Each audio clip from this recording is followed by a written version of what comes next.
Welcome, ladies and gentlemen, to game number 5 of the 2018 USPBL season from Jimmy John's Field. My name is Rich Borland, and in just a moment, my partner Jared Katz will join me. We have the Westside Woolly Mammoths and the Utica Unicorns battling here on Classic Rock Saturday at the ballpark. Unfortunately, Mother Nature won't allow the band to play with the rain in the forecast, but we will still get this ball game in. The Mammoths come in today's matchup for the unofficial official opening day. What I mean by that is, here at the USPBL, we have a handful of games that we don't open to the public, but they do count towards the season statistics. The Mammoths currently sit with an 0-2 record after losing twice already this season in those non-public regular season games to the defending USPBL champion Beavers by a combined score of 9-5. As for the Unicorns, they come off last night's win feeling good as they took care of the Eastside Diamond Hoppers by a final of 6-1 behind a strong start from Cody Brown on the mound and a night to remember at the plate for catcher Chris Allen, as he went 3 for 4 with a double, 2 singles, a walk, an RBI, and a run scored to his credit. As we turn the page onto tonight's matchup, we will for the first time this season see Joseph Mack. The left-hander out of Houston, Texas, comes to us from Prairie View A&M University, where in his 2 years there, he pitched in 17 games for the Panthers. His average ERA in those 2 seasons was around 13, so we will see what tonight brings for the 6'2", 200-pounder. His counterpart on the bump this evening will be Gio Abreu of the Utica Unicorns. Abreu is making his second start of the 2018 season for the Corns, and in his first stint, he went just 3 innings while giving up 2 earned runs on 4 hits, but did strike out 3 batters of the 13 that he had faced. And now to go a little bit more into this pitching matchup, I'd like to bring in my broadcast partner for the night, Mr. Jared Katz. Jared, welcome. Thanks, Rich. So for the Westside Woolly Mammoths, Joseph Mack on the mound. He has a 4-seam, 2-seam cutter, changeup. His go-to is the cutter and fastball and can sit between 88 and 92 miles an hour. And for the Utica Unicorns, Gio Abreu, fastball, curveball, sinker, changeup. Has hit 96 miles an hour, but likes to sit at 91 to 92, and he expects to be signed to a contract in a month or so. So interesting things there, for sure. Well, that's a very nice little stat right there. So we mentioned that this league here at the USPBL is more of a developmental league, even though we are officially a independent baseball league. But the goal here, of course, as we mentioned throughout the season and throughout these first 3 years of this USPBL, talk about how the 20 players through the first 2 seasons were picked up by Major League affiliate teams, and that is our end goal here with every single player that goes through our organization. And as it looks like we're about finishing up with starting lineups here, let's run through this starting lineup for the Westside Woolly Mammoths. Leading off, playing left field, number 18, Thomas Fiesel. Batting second, playing center field tonight, number 19, Drew Kitson. Batting third, playing first, number 22, Brandon Cuddy. Batting in the cleanup spot for the Woolly Mammoths as the DH tonight, number 10, Tyler Pagano. Batting fifth, the right fielder, number 12, Ethan Whisker. Batting sixth, the second baseman, number 2, Jalen Lawson. Batting seventh, the shortstop, number 3, Jordan Thomas.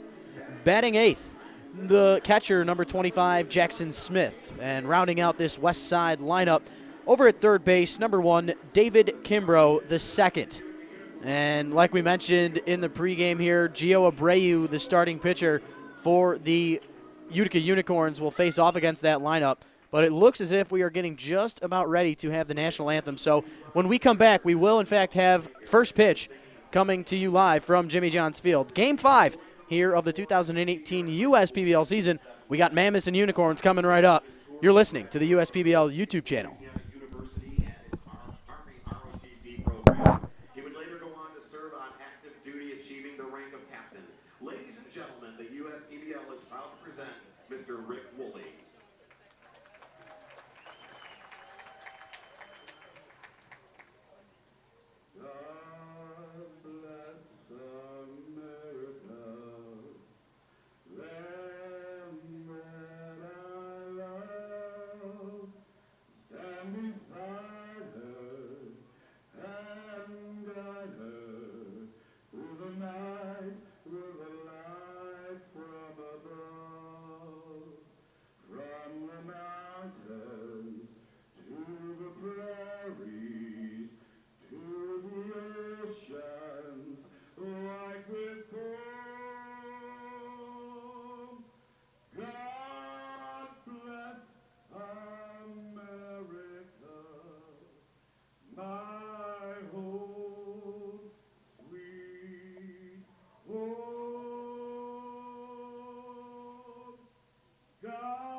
the singing of our national anthem, performed this evening by the Armada High School Choir.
Great rendition there of our nation's anthem. Thank you to the Armada High School Choir. Nice rendition right there. So it looks like we're just about getting ready for first pitch here. If you're just joining us, let's run through both this starting lineup for the Westside Woolly Mammoths and then the defensive scheme for the 2016 USPBL champs, the Utica Unicorns.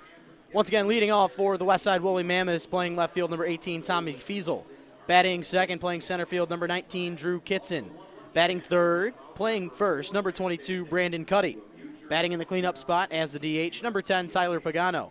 Batting fifth in right field tonight, number 12, Ethan Whisker. Batting sixth over at second base, number 2, Jalen Lawson. Batting seventh over at short, number 3, Jordan Thomas. Batting eighth, the lefty, the catcher, number 25, Jackson Smith. And batting ninth over at third base, the hot corner, number 1, David Kimbrough II. And then as for the defensive scheme for the Utica Unicorns, from left to right in the outfield, number 9, Carter Grote, number 10, Justin Erlinson, number 12, Spencer Ibarra, and then left to right in the infield over at third base, number 22, Brandon Larkin Gafoyle, over at short, number 3, A.J. Reynolds, over at second, number 4, Dylan Sprague, and then rounding out the infield for the Utica Unicorns at first, number 6, Dan Ward. Mentioned Gio Abreu getting the start on the bump tonight for the Utica Unicorns, and his battery mate behind the dish tonight, number 8, Jimmy Latona.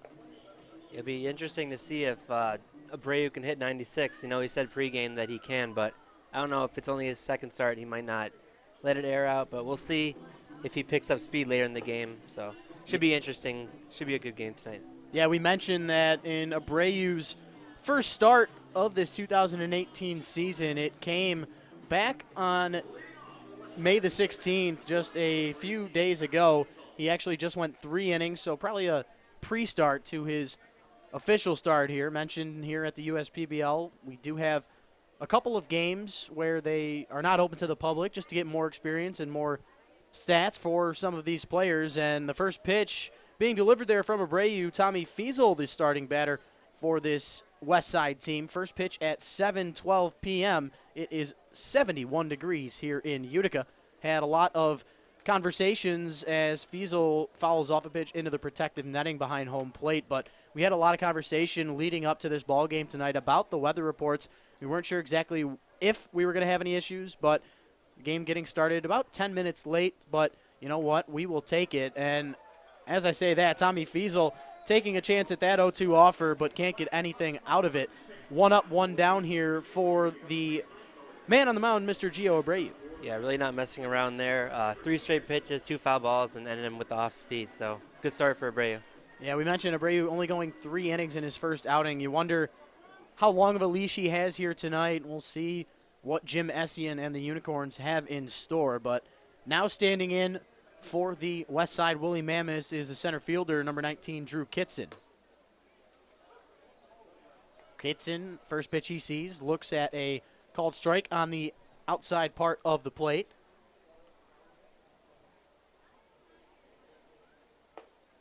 Kitson with another opportunity there, but he freezes up on the 0-1 offer, quickly finding himself in a hole here, down 0-2. But Kitson, the outfielder out of Wentzville, Missouri, went to Missouri Baptist University. And look at the night we are seeing thus far from the right-hander Gio Abreu. 6 pitches, 2 strikeouts. You literally cannot get any better than that. Pretty efficient there. Just trying to get out quick, and that's what he's doing right now. Get back to the dugout and get his hitters at bats.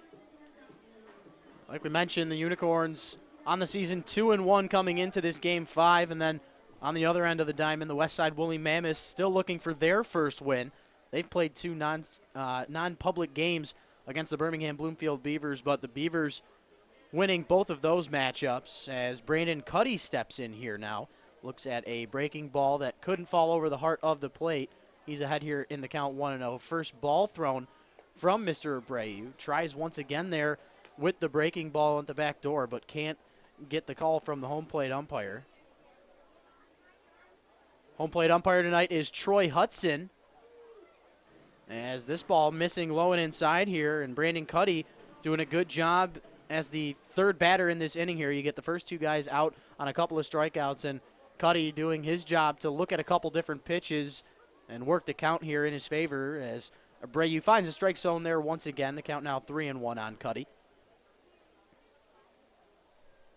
Cuddy playing first base tonight, but also does have outfield experience. He's out of Tulsa, Oklahoma. Went to Oklahoma Baptist University. He's played in 2 games of the regular season here in 2018. Still looking for his first professional hit, so see if he can get it here. Instead, fighting one off and fouling one off out of play. Count remains full here. Yeah, nice job by Cuddy just to get the pitcher some pitches, 6 pitches for the first 2 guys. So good job by Cuddy to work the count. Let's see what happens here. The payoff pitch won't end up in favor of Abreu. He was looking to strike out the side right there, but that ball, sort of like the first 2 pitches in that at-bat, they were breaking balls that could not fall over the heart of the plate in time. So we'll see if Abreu can work on that as he goes on in this start. Yeah, look pretty 2 good-looking pitches. Just got to get a little more over the plate, but he looked pretty good to me, so we'll see.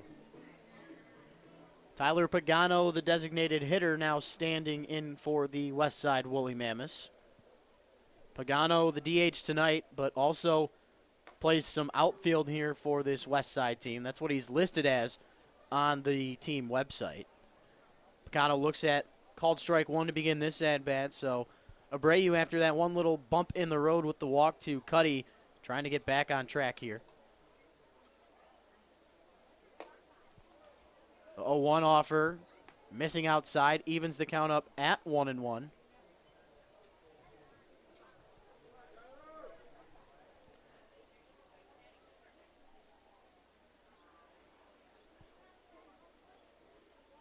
One pitch to Pagano, missing high out of the zone. Abreu will probably not have to worry too much about Cuddy over there at first base, not known for his speed, as the first baseman still waiting to move into scoring position over there.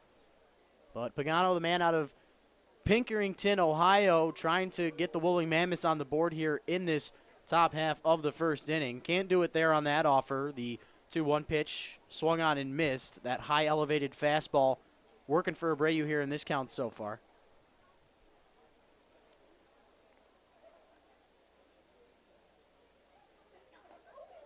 And on the 2-2, right on the outside corner, Gio Abreu will end up striking out the side. Like we mentioned, had that little bump in the road with that base on balls to Brandon Cuddy.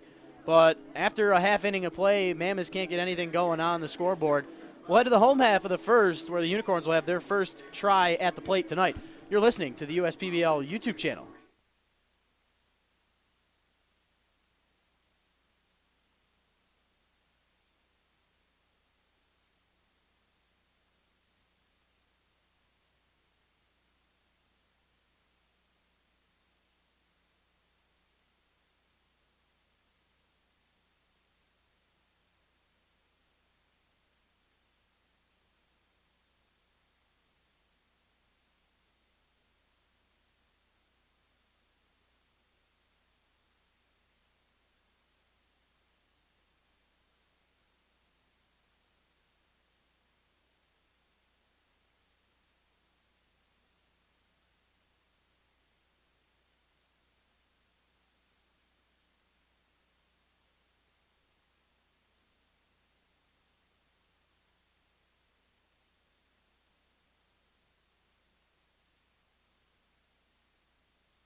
Welcome back, ladies and gentlemen. Rich Borland and Jared Katz along here with you for Game 5 of the 2018 USPBL season.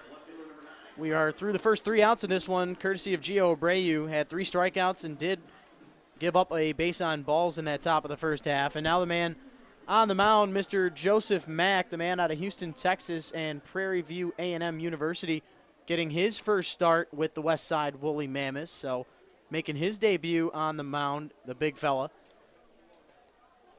Likes to go to that cutter and fastball, so says he sits between 88 and 92, so we'll see how he does here. Yeah, coming from that left side, a little bit more deceptive there, especially against right-handed hitters. You got the count, though, 2-0 in favor of Carter Grote, the batter up at the plate for the Utica Unicorns. Grote looking at the 3rd straight fastball that misses high out of the zone. Mentioned how Mr. Joseph Mack pitched at Prairie View A&M, pitched there in both 2015 and 2016. Came there from San Jacinto College. And look at that, not a good start to the debut for Mr. Joseph Mack. 4 pitches and none of them finding the strike zone. Sort of the exact opposite result we're seeing here compared to the man on the mound for the Unicorns, Abreu. Yeah, definitely not the way you want to start a game off. 4 straight balls. Now you got to worry about the guy at first base, and obviously defense trying to turn that double play to help Mack out here. So now Dylan Sprague standing in for the Unicorns. Dylan Sprague last night 0 for 3 against the Eastside Diamond Hoppers. Did have a walk and came around to score as the Unicorns last night ending up victorious against the Eastside Diamond Hoppers by a final score of 6-1. Sprague standing in from the left side. Mack with the fastball. Looked like it might have been high once again, but Sprague fooled on that 1-0 offer. Looked like he was going to go after it, but then realized he probably shouldn't have. Unfortunately for him, it was just a little bit too late for his likings. Count 1-1. Mack, the leg kick, fastball. Fouled off right in front of us here in the booth into the netting. Yeah, Mack getting to look more comfortable here. First batter, just feeling out his pitches for the night. 4 straight balls, but now getting back in the count here. Sprague out of Wineskill, New York, the Farley Dickinson University native, trying to stay alive right there, not figuratively, but literally. That ball near in the head as he ducks out of the way. Count evens up at 2-2. Carter Grote over there on first base. The outfielder with some speed. As the 2-2 pitch just missing there. Catcher Jackson Smith held that one a little extra to maybe turn the decision over in their favor. Sprague played 25 games last year for the Unicorns with 2 home runs and 14 RBIs. This ball is hit. Maybe it will stay in the field of play. David Kimbrough, the second, ranged over towards that third base dugout. Looked like he might have been able to make the play right there, just couldn't complete the process. Yeah, everything here is in foul territory. We compare it to Oakland Coliseum. Rightfully so. Look at all the room on the foul territory. You can go pretty far over there. So friendly for the fielders and the pitchers, but not for the hitters sometimes. Fastball just missing on that outside corner. Really great at-bat there from Dylan Sprague. And then on the other end, starting to feel for Joseph Mack. That first at-bat to Carter Grote, he really didn't have anything to offer, but pitched well against Dylan Sprague right there. Just didn't get the result that he wanted. And just like that, Unicorns with a really early threat here against the big fella. Yeah, tough one there. Kimbrough could have caught that ball. It was in the field of play, bounced right in front of the dugout over there. But up 1-2 in the count, to lose him is not good for Mack, so he's going to have to get himself out of trouble here. And speaking of trouble, Dan Ward stands in now from the right side batter's box, playing in his 4th game of this 2018 season with the Corns. Played and has started each and every game thus far. And as I say that, Jackson Smith making his way out to speak with the man on the mound, Mr. Joseph Mack, but I think it's because of the runner on second base, probably just a miscommunication between signs going over exactly how they want to attack Ward here, the man out of Garfield Heights, Ohio. On the season thus far, Ward, 4 hits and 13 at-bats, good enough for a .308 batting average coming into play today. That ball missing low and inside. Nice stop from Jackson Smith to keep the runner Carter Grote at bay over there at second. Yeah, it looked like the catcher is having a little bit of a miscommunication with the pitcher on the sign right before he went out to talk to Max, so that's probably what it was. Pitch number 15 is lofted into right field where Ethan Whisker will range underneath it to make the catch. Relay throw gets into second base, but too much speed over there. Going to third base was Carter Grote. He moves up 90 feet closer to scoring, but you take that if you're the Westside Woolly Mammoths. You get your first out there, right there. That was smart base running by Grote at second to wait to tag, not to leave early. And on a 2-0 pitch, it's probably not what you want to do, so not a great at-bat there, but you get a runner at a third, so maybe even a wild pitch can get them the lead here. So now the man out of Streamwood, Illinois, the Davenport University product, Brandon Larkin Guilfoyle, comes up to the plate with a good opportunity to get a run scored here for the Unicorns, taking his first hack right there. Nice line drive, but just couldn't put it between the lines. Larkin Guilfoyle down here in the count 0-1 early.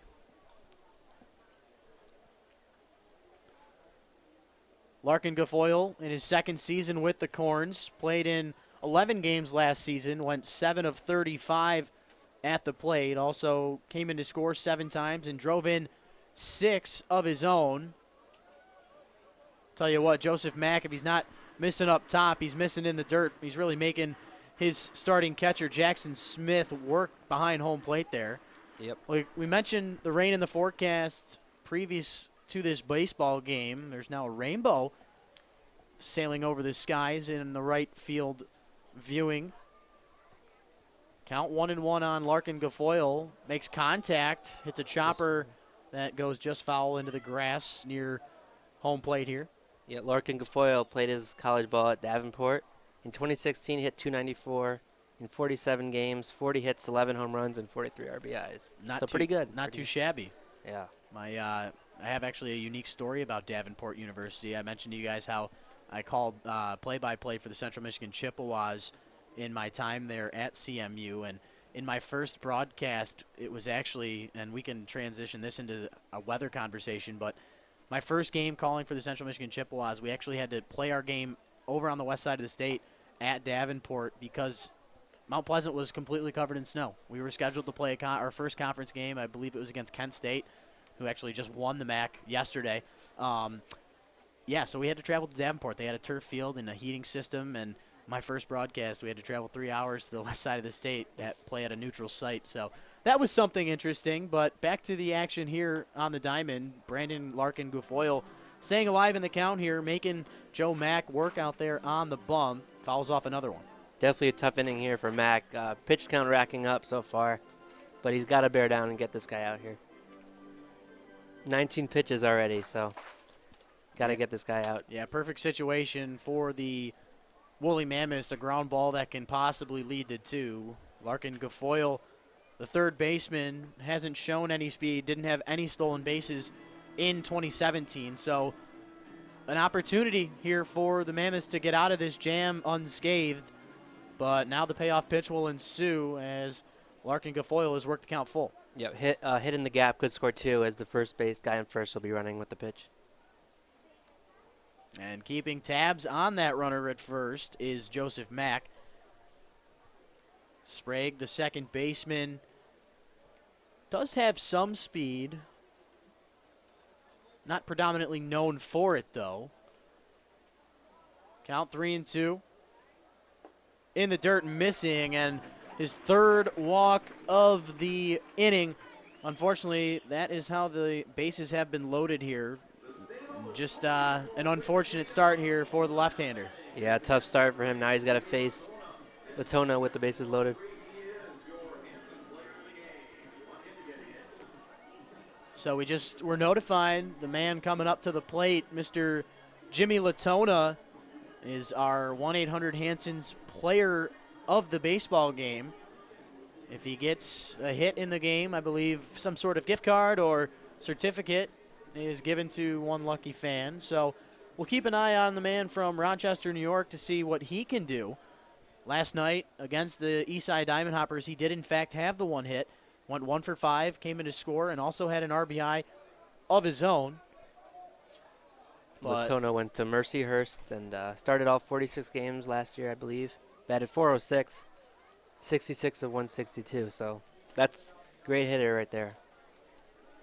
Yeah, Latona getting the work behind the dish in this ball game. I had the conversation with Chris Allen, who will be coming up in a couple at-bats for the Unicorns.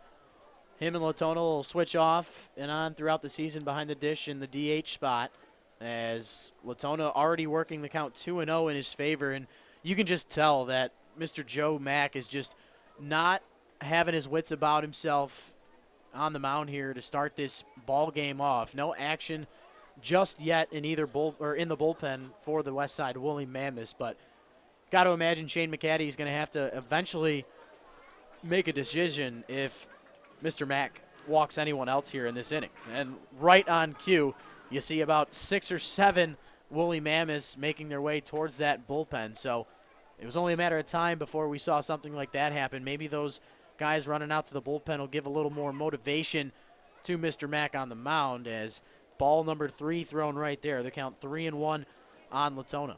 Yeah, only the first inning. You can't dig yourself a big hole early. And he does not look, you're right, he does not look good. But he always has a chance to get this guy, so we'll see. And right on cue, that ball nowhere near the strike zone. So walk number 4.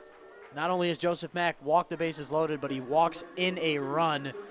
Just, I mean, that is probably one of the worst starts you can physically have.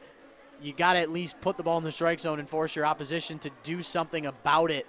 And it's just not working well out for Mr. Mack so far today. 18 balls to just 8 strikes thus far. Definitely need to change those numbers around. Yeah, if you put in the strike zone, there's a chance he could have double play. So that's what he's got to do here, bear down. If he can get out of this with 1 run, that's huge victory for the Woolly Mammoths here. No doubt about that, Mr. Katz. Giant opportunity here now for the batter, Spencer Ibarra, the man out of Ohio University. Looks at a called strike 1 right over the heart of the plate. Probably a smart idea to at least see a pitch right there. You walk the bases loaded, walk in a run. Nice job by Ibarra to take the conservative approach, still with just 1 out here, and a giant threat for the Corns. Mack sets, delivers, called strike, fastball outside corner. Nice job right there for Mack to get ahead in the count 0-2, and now he can really bring anything, as Ibarra has seen 2 fastballs, but like you mentioned, he's got a couple other pitches in his repertoire. Yeah, I don't know how much he wants to mess around here. Already walking the bases loaded and a running. He might just want to attack the hitter here. The 0-2 for Mack. Fastball in on the hands of Ibarra. Does make good contact on it, but where that ball was placed, he could not physically put that one between the lines. I bet maybe Miggy could have, but not Ibarra right there. That one, a shot down that right field line, but like we mentioned, just couldn't get out enough in front of it to keep it in the field of play. So Ibarra remains alive in the count here, 0-2. Joseph Mack trying to get out of a giant jam here for the Westside Woolly Mammoths. Breaking ball can't fall inside the zone. It one stays up. Count now 1-2 on the man out of Fort Collins, Colorado. Good waste pitch there. Just see if he'll swing at a higher pitch. Now he's got to bear down and get this guy. 30 pitches already, Rich, so he's got to get out of it soon.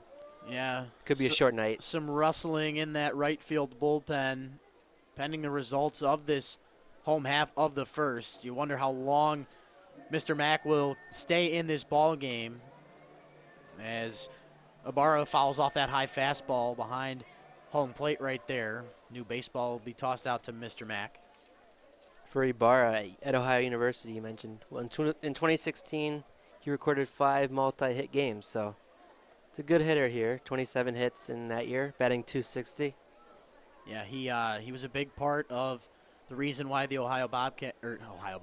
the Ohio University team won that Mid-American Conference championship in his senior season.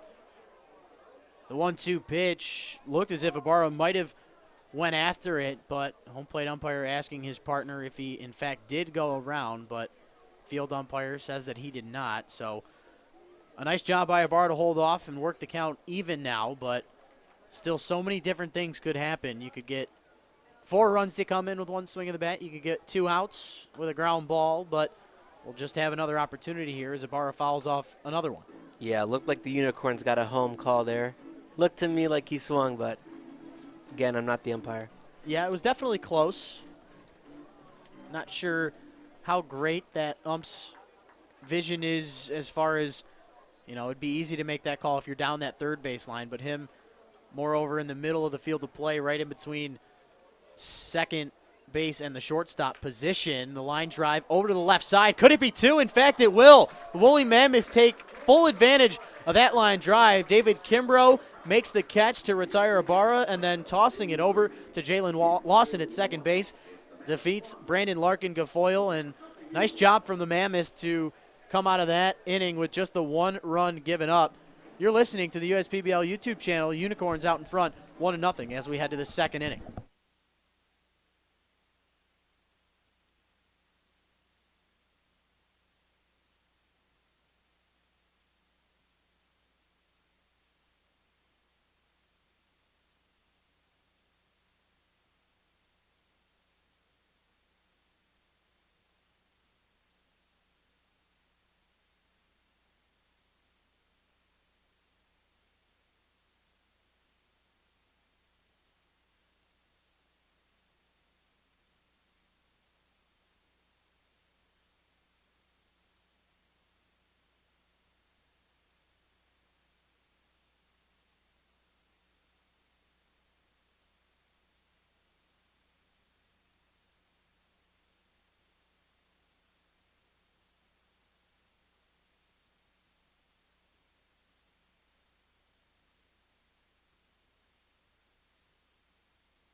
Welcome back, ladies and gentlemen, to the USPBL YouTube channel. Utica High School Marching Band getting a round of applause as they had a little in-between inning performance on the field there. So thanks to the Utica High School Band to come out and perform for the fans here at the ballpark. We now head to the top half of the second inning. The 5, 6, 7 hitters coming up to the plate for the Westside Woolly Mammoths. Leading things off, the 5-hole hitter right fielder, Ethan Whisker. He was getting things going early on. Ground ball chopped over to that left side.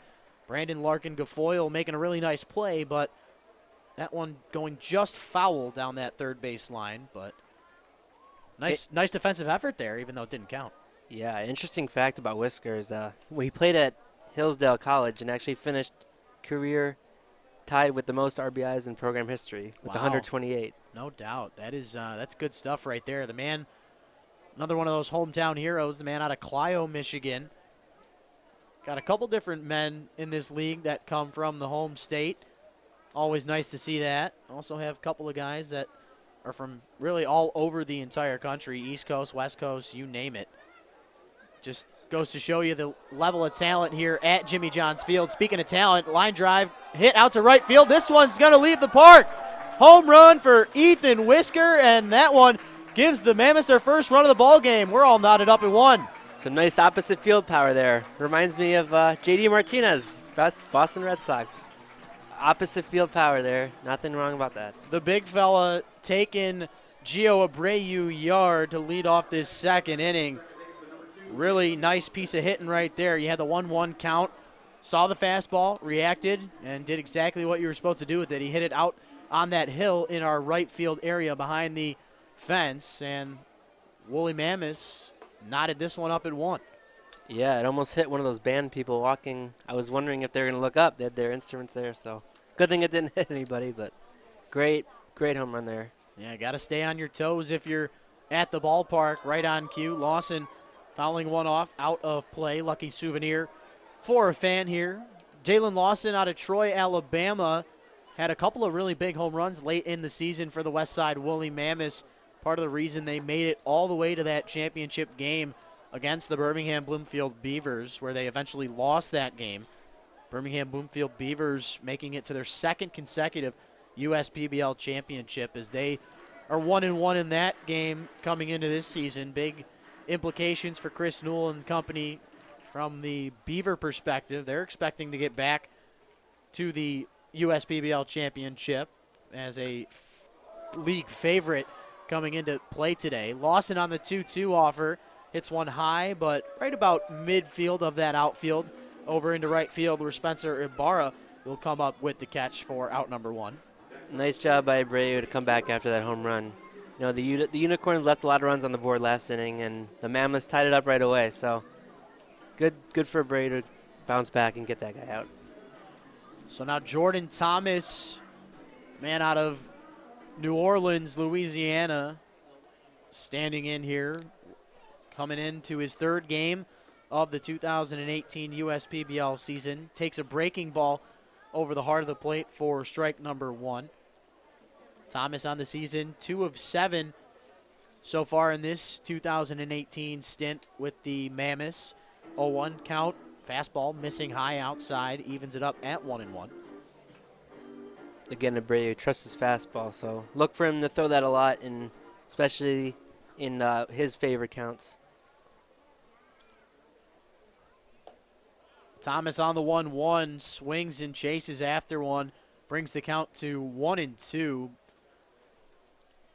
Mentioned Whisker with that giant home run to right field for the Westside Woolly Mammoths. The man out of Hillsdale College, that was his first home run of this season. Did have 2 last year, so already halfway home for the man out of Clio. Abreu just hit his 30th pitch. Mac had 34, I believe, last inning, so ahead of schedule for Abreu. Hard ground ball over to that left side. Brandon Larkin Guilfoyle acting as the Hoover over there on the left side, making that play look easy. Really hard ground ball hit his way, but he kept his wits about him and really make the play look pretty easy. Oh, it made it look very routine. So now Jackson Smith stands in for the Westside Woolly Mammoths. Smith just one of 2 lefties in the starting lineup for the Mammoths this evening. Smith chases after the first offer he sees. Down in the count, he goes 0-1.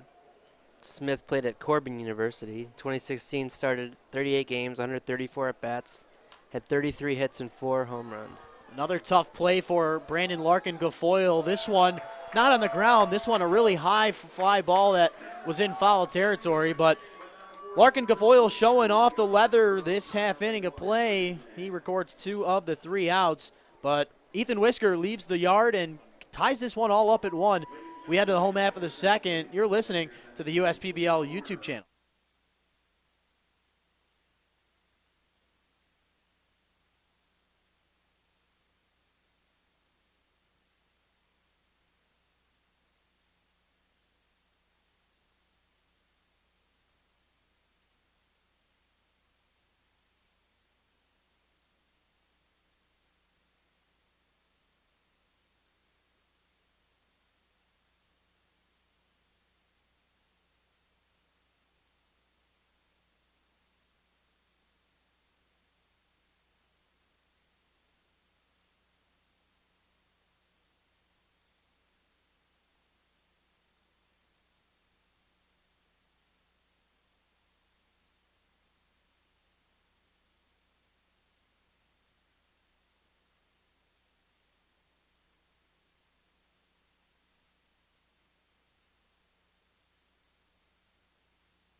Welcome back, ladies and gentlemen, to game number 5 of this 2018 USPBL season. Rich Borland alongside Jared Katz for tonight's broadcast.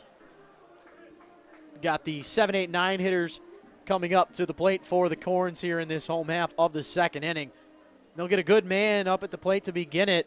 The man out of Bellarmine University and Louisville, Kentucky native, Mr. Chris Allen. Can't talk about him enough so far this season. Last night, Chris Allen was behind the dish for the Corns and went 3 for 4 at the plate, had a double, 2 singles, recorded a walk as well, came in to score once, and drove in an RBI as well. So a really good night for Chris Allen, getting the DH spot here tonight to give his legs a rest. But you got to imagine that bat will stay just as hot. He looks at ball 1 to begin this at-bat. Yeah, you got to keep him in the lineup. Batting .417. You don't want to get him cold and sit on the bench, so goodbye. Good to them. Line drive to left field. Let's see if it stays in the park. It will. Off the wall into that left field area. Thomas Fiesel can't find it, and it actually stuck in the wall.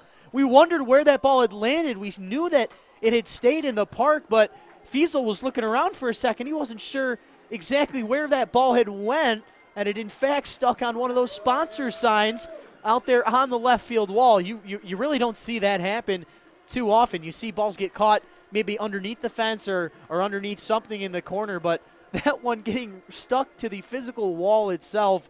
And Chris Allen mentioned had those 3 hits last night. He really hits that baseball pretty hard, and that one obviously sticking to the wall out there, a perfect example of what he can do at the plate. Leadoff double for the Corns here in this bottom of the second inning. Great hit there. Yeah, very weird to see the ball get stuck actually in the wall. I don't think I've seen that before. I don't think I've ever seen it either. The only time I've seen a baseball physically stick to something was a couple of years ago. Yadier Molina, he was looking around behind home plate at a ball in the dirt, and it was actually stuck to his chest protector.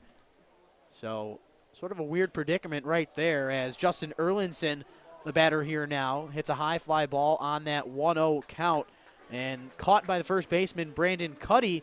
Nice, easy play right there. 1 out for the Corns here in this one. Yeah, huge job from Mac there to keep that runner at second base. Hopefully he can help the Woolly Mammoths get out the field and get back to the bats. Just tied the game, so doesn't want to give up the lead again. So Chris Allen stands on second base with that leadoff double. Erlinson's retired on the pop out to first for out number 1. And now standing in the shortstop, number 3, A.J. Reynolds. Reynolds out of Prattville, Alabama. Standing in, looks at ball 1 to begin this at-bat. Reynolds went to Jacksonville State for college. Joseph Mack keeping an eye on the man at second base. Chris Allen steps off the mound to keep the runner honest. A.J. Reynolds batting in this 9 spot for the Utica team. The 1-0 offer. Fly ball hit. Probably reached M59 behind us. Jimmy Johns Field located here in Utica just off of Auburn Road, right near M59. If you're driving down M59, you honestly can't miss the park. It's become a great spectacle, not only here in Utica, but in the entire Metro Detroit area. If you haven't made it out to the park yet, I suggest you do. Just plenty of things to offer here at the park, whether it's the talent on the field or the entertainment behind it. Our owner, Andy Appleby, doing a great job, and everybody from him on down, just an incredible showing of hard work and determination, and it just really goes to show you, if you put your mind to something, that things can work out. And Reynolds fighting off that inside fastball, back-to-back pop-outs over there to first base. Cuddy making the catch on the last 2 outs, as Chris Allen still waiting over there on second base to come in to score. Yeah, Cuddy busy over there at first base. You don't expect a lot of those pop-ups at first base, but takes care of it for 2 straight outs. Now let's see if Mac can get out of the inning. So Mac, like we mentioned, had 34 pitches in that first inning, 4 walks he had thrown, now at 41 pitches, but doing a whole lot better job here in this second inning compared to his first. Yeah, he just looks more confident out there. Besides the leadoff double, he's bared down to get those 2 guys to pop out. Weak contact, so we'll see if he can get this guy too. 23 balls to 19 strikes for Mack, trying to even that count up. Count even now at 1-1 against the leadoff hitter, Carter Grote. Grote walked to lead this baseball game off and came in to score on a walk. But like we mentioned, Joseph Mack doing a lot better job here in this second compared to his first. Yeah, it's hard to do much worse, I think. Walking a run in, walking 4 guys, but got lucky to get out of that inning. Carter Grote on the 1-1 offer, holds off on that breaking ball in the dirt. It's one of the toughest pitches to lay off of, something that starts in the zone and then as it's crossing the plate just dives underneath the bat. But Grote doing a really nice job there to lay off and keep the count in his favor here at 2-1. Yeah, hit that ball, it would go right in the dirt, so good take by Grote. Runner at second is Allen. He's not going anywhere, though, as that ball stays in the dirt, but Jackson Smith doing his part behind the dish to keep Allen over there at second. Yeah, Jackson Smith's been busy back there, blocking a couple balls in a row. The count 3-1. There is an open base over there at first, but if you're Mack, you want to keep that pitch count down as much as possible. This ball hit high, but will stay in the field of play. Out there in center field is Drew Kitson. He makes the play with ease. The Unicorns get a leadoff double from Chris Allen, who stays hot at the plate but can't get anything out of it. We're all knotted up at 1 as we head to this third inning of play. You're listening to the USPBL YouTube channel.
Welcome back, ladies and gentlemen, to this third inning we go. 1 run on the board apiece for both the Westside Woolly Mammoths and the Utica Unicorns.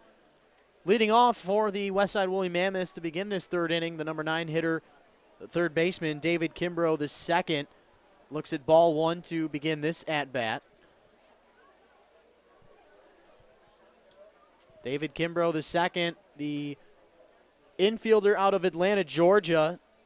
Played in 2 games thus far for the Westside Woolly Mammoths. Looking still for his first official hit of his 2018 USPBL career, and he won't get it there, but good contact off the piece of the bat, but unfortunately it was right at the glove of the first baseman, Dan Ward. You take your positives when you can. Unfortunately for Kimbrough, just couldn't put it into a spot where nobody was standing, and quickly 1 up, 1 down on 1 pitch for Gio Abreu. Yeah, tough break for Kimbrough there. You always want to get your first hit under your belt. So good contact, but just right at the guy. So I think he'll take the positives from that at bat moving forward. No doubt about that. His first hit will eventually come. And back to the top of this West Side order we go. Tommy Feasel standing in. Looks at a couple of pitches already ahead in the count here, 2-0. Tommy Feasel, talked about him a little bit in our pregame show. He's got quite a unique story. Feasel played high school football at Lincoln Way East High in Frankfort, Illinois, where he was a record-setting quarterback, but unfortunately having 5 concussions in his football career, ended up finding out that he had tangled arteries in his brain that almost caused a stroke. He ended up playing football collegiately at Northwestern, where he had 3 of those 5 concussions. He transitioned from the football field to the baseball diamond, where he played in the California Winter League in 2016, and then transitioned here to the USPBL. And we're just really happy to see the man and the player that Thomas Feasel has become in the baseball terms. And he's over there now on first base. Yeah, pretty incredible story. You never hear something like that, so just good to see him out here playing baseball. So Feasel records the leadoff walk, or excuse me, the one-out walk, as he now stands over there at first.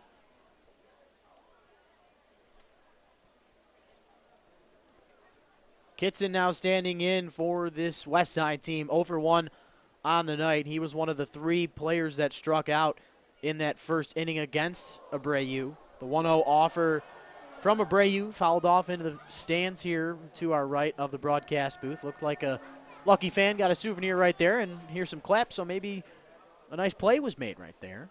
Yeah, everyone who comes, bring your gloves. You never know where the ball will end up. A lot of room on the outfield, patios, so bring your gloves, have a good time.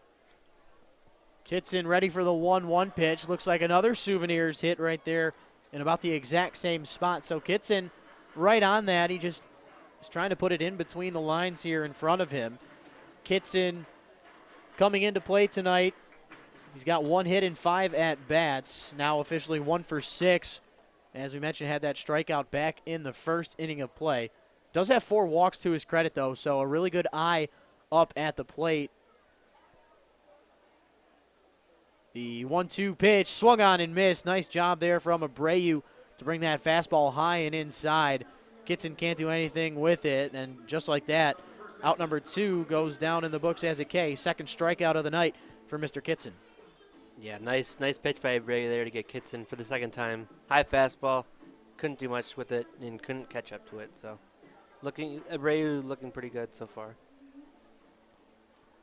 Yeah, Abreu outside of that solo shot that led off the second inning from Ethan Whisker. He's really done a nice job here tonight. Already with 4 strikeouts here in this third inning, and now he'll deal with Brandon Cuddy, the man out of Tulsa, Oklahoma, as he chases after the first pitch he sees. 0-1 the count. Yeah, Abreu looking really solid here. Says he can get to 96. I don't know if we don't have a radar gun with us, so we don't know, but it's throwing pretty well. The count 0-1 on Cuddy. He reached on a walk back in the first. A attempted steal will be in time. Just sliding underneath the glove of A.J. Reynolds, the shortstop for the Hoppers. Sliding in with the stolen base is Tommy Feasel. Feasel, that is his, let's count it here, first stolen base of the 2018 season. Had 6 last season with the Westside Woolly Mammoths, 5 in the regular season, 1 in the playoffs. So he stands over there at second base now. Brandon Cuddy, meanwhile, swings and misses at the 1-1 offer, brings the count to 1-2 here. So Abreu not necessarily focusing on Feasel too much over there at second, doing his job on the mound to attack some of these hitters. The 1-2 pitch missing with that fastball outside evens the count up at 2-2. Yeah, he's got to attack the batter. With the guy at second base with 2 outs, he's already in scoring position, probably not going to steal third. So Abreu's got to attack this guy here.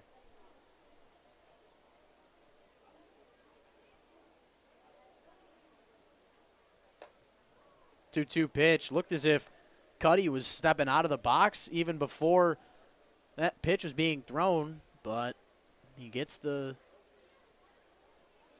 Oh, excuse me. He did in fact call time. So the pitch was thrown, but time was called just in the nick of time. So the count remaining at 2-2 here against Cuddy. Abreu with the pitch. Fastball swung on, fouled off right in front of us here in the booth into that protective netting. It's turned out to be quite the night in terms of the weather forecast. We mentioned how we were expecting showers throughout the hours leading up to this baseball game. But it has turned out to be a pretty good night. Nice crowd at the ballpark. Jimmy John's Field holding about 5,000 to 6,000 people here in this park as this ball lifted high and deep into left field. Carter Grote ranging track just short of the wall. He makes the catch with the left hand, and the Utica Unicorns get out of the jam right there. The Westside Woolly Mammoths threaten but do not score in the top of the third. We head to the home half, all knotted up at 1. You're listening to the USPBL YouTube channel.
Welcome back, ladies and gentlemen, to game number 5 of the 2018 USPBL season. Rich Borland alongside Jared Katz for this one. We head to the home half of the third inning. 2, 3, 4 batters due up for the Unicorns here in this one. Dylan Sprague, Dan Ward, and Brandon Larkin-Guilfoyle will be your batters, at least here in this bottom of the third. Back out on the bump, Joseph Mack for his third inning of work. Already at 45 pitches coming into this inning. 25 balls to 20 strikes. Not the best ratio. He's already got 4 walks thrown, all coming in that first inning. Dylan Sprague, meanwhile, on the 1-0 offer, hits a hard ground ball to Jalen Lawson over there at second base. Sprague's retired, 1 up, 1 down. Yeah, big for Mac to keep the leadoff man off base. As you mentioned, 25 balls to 20 strikes. Not an ideal ratio to pitch a good game, so good for him to get the first out. Yeah, tough first inning. You had the 4 walks, the 1 run scored on the base on balls that was brought in, but tell you what, that double play back in the first and then retiring 3 batters in a row after a leadoff double in the second, Joe Mack doing as best as he possibly can after that tough start, but on this first offer, Dan Ward ends up taking this one into left field. A 1-out single for the big fella. Have the Unicorns threatening here in the home half of the third. Dan Ward has some power. He was drafted in the 47th round by the Texas Rangers, so has potential. So he's hit over 300 this season so far, so good hitter there.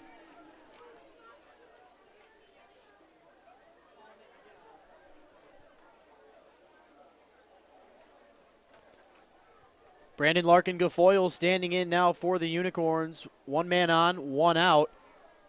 Larkin-Guilfoyle taking a big cut at the first offer he sees from Joseph Mack, but can only foul it off. Guilfoyle looking for his first hit of the season. Walked in the first inning. Yeah, Larkin-Guilfoyle, like we mentioned earlier, had 11 games under his belt in 2017, trying to become more of a household name here this year. Only had a 200 average in those 11 games last season, so just like every other guy in this league, trying to improve on a day-to-day basis. As the count here even at 1-1. The man from Streamwood, Illinois, hitting a pop-up into shallow right field. Jalen Lawson with a beat on it and a really nice catch right there on the run, drifting back into that outfield grass. Retires Larkin-Guilfoyle for out number 2. Tough play there for the second baseman, but Lawson made it look pretty easy. And say you're talking about Guilfoyle being a household name. they started getting jerseys for him, it would be hard to put his whole name on the back. So No doubt. long name. No doubt about that. That is quite the tongue twister. As Jimmy Latona now stands in here for the Corns with a man on and 2 outs. Latona reached on a walk back in that first inning. That actually drove in the only run of the game for the Corns. Yeah, the Corns have 2 great catchers. They switch off either DH or catcher. Last night, Chris Allen. Tonight, Jimmy Latona. Just good to have those 2 guys that you know can play every day. One of them behind the backstop. So just consistency is very good for these teams here. Yeah, both guys really great in both aspects of the game as far as defense and then hitting as well. Both guys with a good bat on their shoulders and a really nice mitt behind the plate. Got to be really happy if you're Jim Essien and this Unicorn team, as Latona chases after that 2-0 offer. Looked like he was trying to take this one for a ride but can't make good contact on it. The count now 2-1, still in his favor. But the runner on first, Dan Ward, not a ton of speed from him. Got to imagine he'll probably stay over there at first until the count rings full, if it does in fact do so. Yeah, pretty big guy at first, Dan Ward is. So I don't think he's going to go anywhere. The 2-1 fouled off as that one rattles around the ground near home plate. Count even now at 2-2.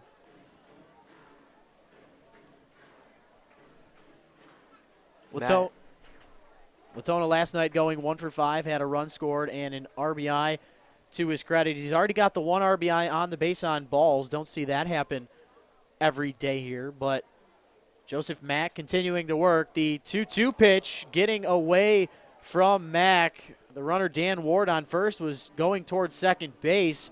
He looked like he was about ready to have a stolen base, but unfortunately for his personal stats, it won't go down in the books as that, as Latona hit by the pitch right there. And Joseph Mack, doing okay, but still trying to limit the damage. The score is favorable for him, but as far as the amount of pitches thrown and some of the situational issues, you had 2 strikes on Latona right there, and you plunk them to let this inning continue. Not ideal for Joseph Mack, but still an opportunity to get out of this jam, as Spencer Ibarra stands in now from the left side, looks at ball 1. Yeah, but it looked like there Latona didn't try to move out of the way. So take one for the team, get on base any way you can, get a runner in scoring position, try to get a run with 2 outs. The 1-0 offer to Ibarra, called strike, fastball on that outside corner. Talked about Chris Allen, the man on deck, but Spencer Ibarra also had a good night last evening. Went 2 for 4, had 2 singles, a base on balls, and an RBI to his credit. He did line out to third base in the first inning. Fouls off that 1-1 offer. Count now 1-2. So let's see if Joseph Mack can get that put-away pitch here and get out of this jam as we remain tied at 1-1. Yeah, look for him to go to the cutter or fastball here. He says his go-to pitch is to get guys out, so that's what I'm looking for here.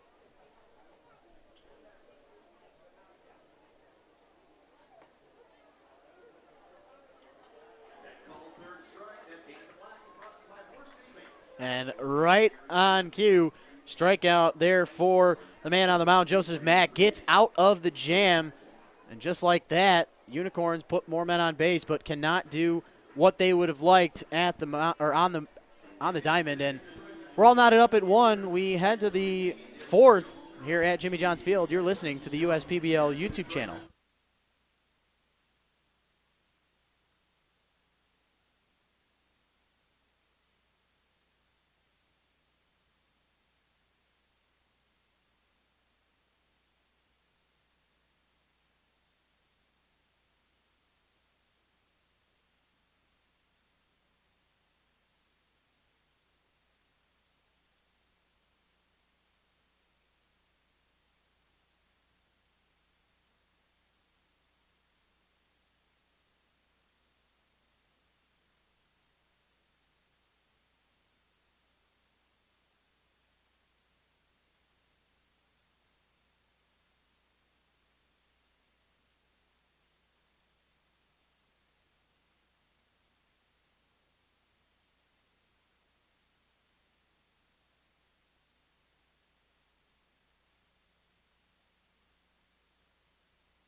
Welcome back, ladies and gentlemen, to the YouTube channel here at the USPBL.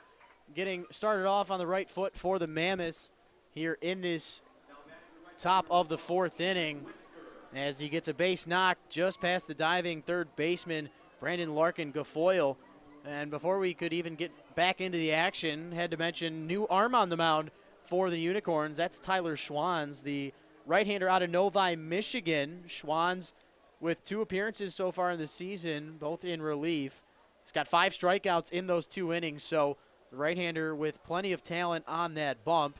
Gio Abreu, the starter, had went 3 innings while giving up 1 hit, and it was the solo shot from Ethan Whisker that led off that second inning. So 1 earned run to his credit. Did have 2 walks, but also 4 strikeouts. And look at that, Ethan Whisker having a good night so far, as this one is hit down that left field line. Almost a collision or a connection over there at third base. Tyler Pagano, who had led off this inning with the single, gets all the way over to third base. So back-to-back base hits for the Mammoths have them in motion here. And now Jalen Lawson stand in with runners on the corners. Yeah, Mammoths not wasting any time watching the new pitcher here. First 3 pitches, they swing at 2 and 2 base hits. That one was kind of lucky, a ground ball, but found the hole down the left field line. Bad throw, but actually almost turned out to a good throw as he almost tagged out Whisker going to third base. So Pagano on third, Whisker at first. Jalen Lawson standing here at the batter's box from the right side now, down in the count 0-1 to begin this at-bat. But Tyler Schwanz not used to this. Mentioned he had 5 strikeouts coming into play today, but look at that. The center fielder, Justin Erlinson, laying out to his right and making the catch. That is no doubt the 1-800-Hansons get it done play of the game, and we'll see if that one makes a top 10 play on SportsCenter here later on this evening. Got to imagine that one could be in consideration. Nice job from Erlinson to make the play. Run does come in to score, so it'll go down in the books as a sacrifice flyout for Jalen Lawson. The Mammoths take the 2-1 lead. Huge catch there. If that ball gets past him, could be rolling all day. So huge catch to hopefully keep this damage down here for the Unicorns. As Jordan Thomas now stands in, but what athleticism we just saw there from Justin Erlinson. I've talked about it with a couple of you broadcast interns in some of these previous games. We mentioned Cody Rudisilli, as well as John Knight IV for the Eastside Diamond Hoppers, showing a lot of their speed and athleticism. But how about Erlinson right there, laying out for the team and keeping the runner, Mr. Ethan Whisker, honest over there at first base. But as I say that, Jordan Thomas takes one almost off the face. He had to dodge the baseball right there, count even though at 1-1. Yeah, never like seeing the ball come up that high. A few major league players got hit in the face. Stanton, just a dangerous play there. So, and some of them have that new chin guard. I don't know if you've seen that, but that should help a lot. Yeah, just not only does it physically protect you, but it gives you that mental feeling of comfort knowing that if it does in fact reach you up there, you will be somewhat protected. So a peace of mind for hitters that hasn't been implemented here into the USPBL just of yet. But Thomas on the 1-2 pitch, chases after one in the dirt, goes down via the swing and the miss for out number 2 as Jackson Smith comes up to the plate here now. Yeah, looked like an off-speed pitch there from Schwanz. So 2 big outs there, especially that diving play in center. So if he can hold them to 1 run, that's a hell of a job there. Yeah, we got the leadoff single from Pagano, and then Whisker with the single right after that. But Erlinson here for this Utica team, keeping this one in favor of Schwanz as he has worked himself back in here after those 2 leadoff singles. He's got Jackson Smith down here in the count 0-1. As this ball hit, looks like it'll be enough to get out of play. Quickly down in the count here is Smith 0-2. This is more of the arm that we are going to get used to here for Tyler Schwanz. Mentioned in his 2 appearances, his 2 innings worth of work coming into play tonight. 5 strikeouts for the right-hander, the hometown hero out of Novi, Michigan. Trying to retire Smith here, the fastball missing outside, but I saw Latona, the man behind the dish for the Unicorns, tip his glove to Schwanz back out on the mound. Looks like that was exactly where they wanted that one. A fastball that missed just outside. Tried to get Smith to chase after it. You see the breaking ball that, well, it didn't break. That one stays high and outside. So Schwanz evens the count up with that ball right there. Smith staying alive, the man out of Salem, Oregon. As this fastball misses the zone high and away. So payoff pitch will ensue. Ethan Whisker will try and take a bag here. But some result will have to happen here.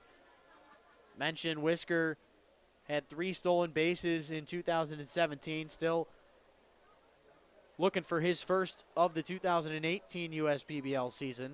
In motion there on the payoff pitch, but Smith fouls it off, and we'll do it all over again. Good at bat here for Smith. Was down 0-2. Laid off 2 pitches that the pitcher that Schwanz tried to get him to swing at, and fouled off a pitch right there on 3-2. With the runner going, if you can get it in the gap, they could add on to their lead here. And staying alive in the count once again, Jackson Smith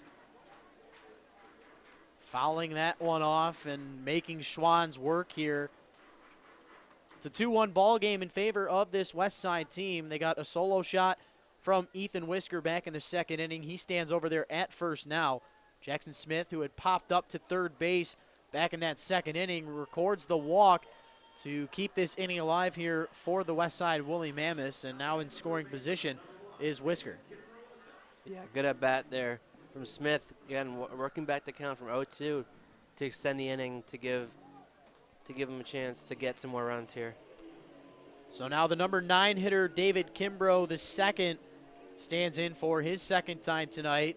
Led off the third inning with a line out over there to Dan Ward at first base. It was a good contact swing there from Kimbrough in his first at bat, but we mentioned still looking for his first official hit of his professional career.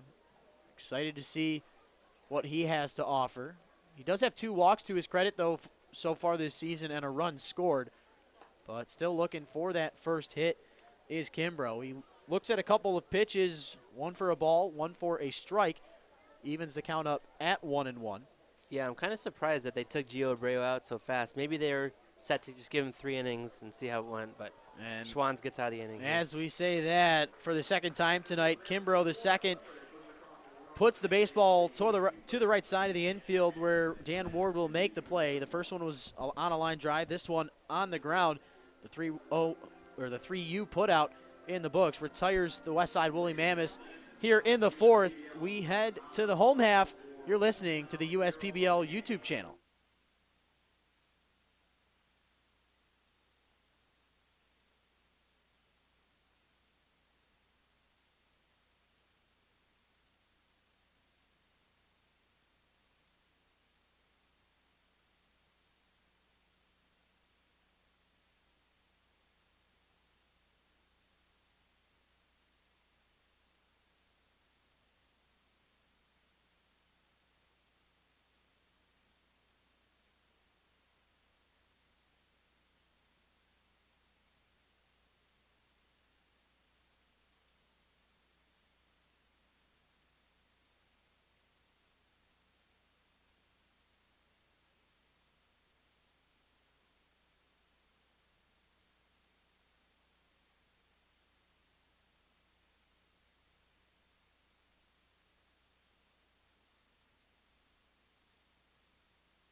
Welcome back, ladies and gentlemen, to the home half of the fourth inning we go. Your score 2-1 in favor of the Westside Woolly Mammoths.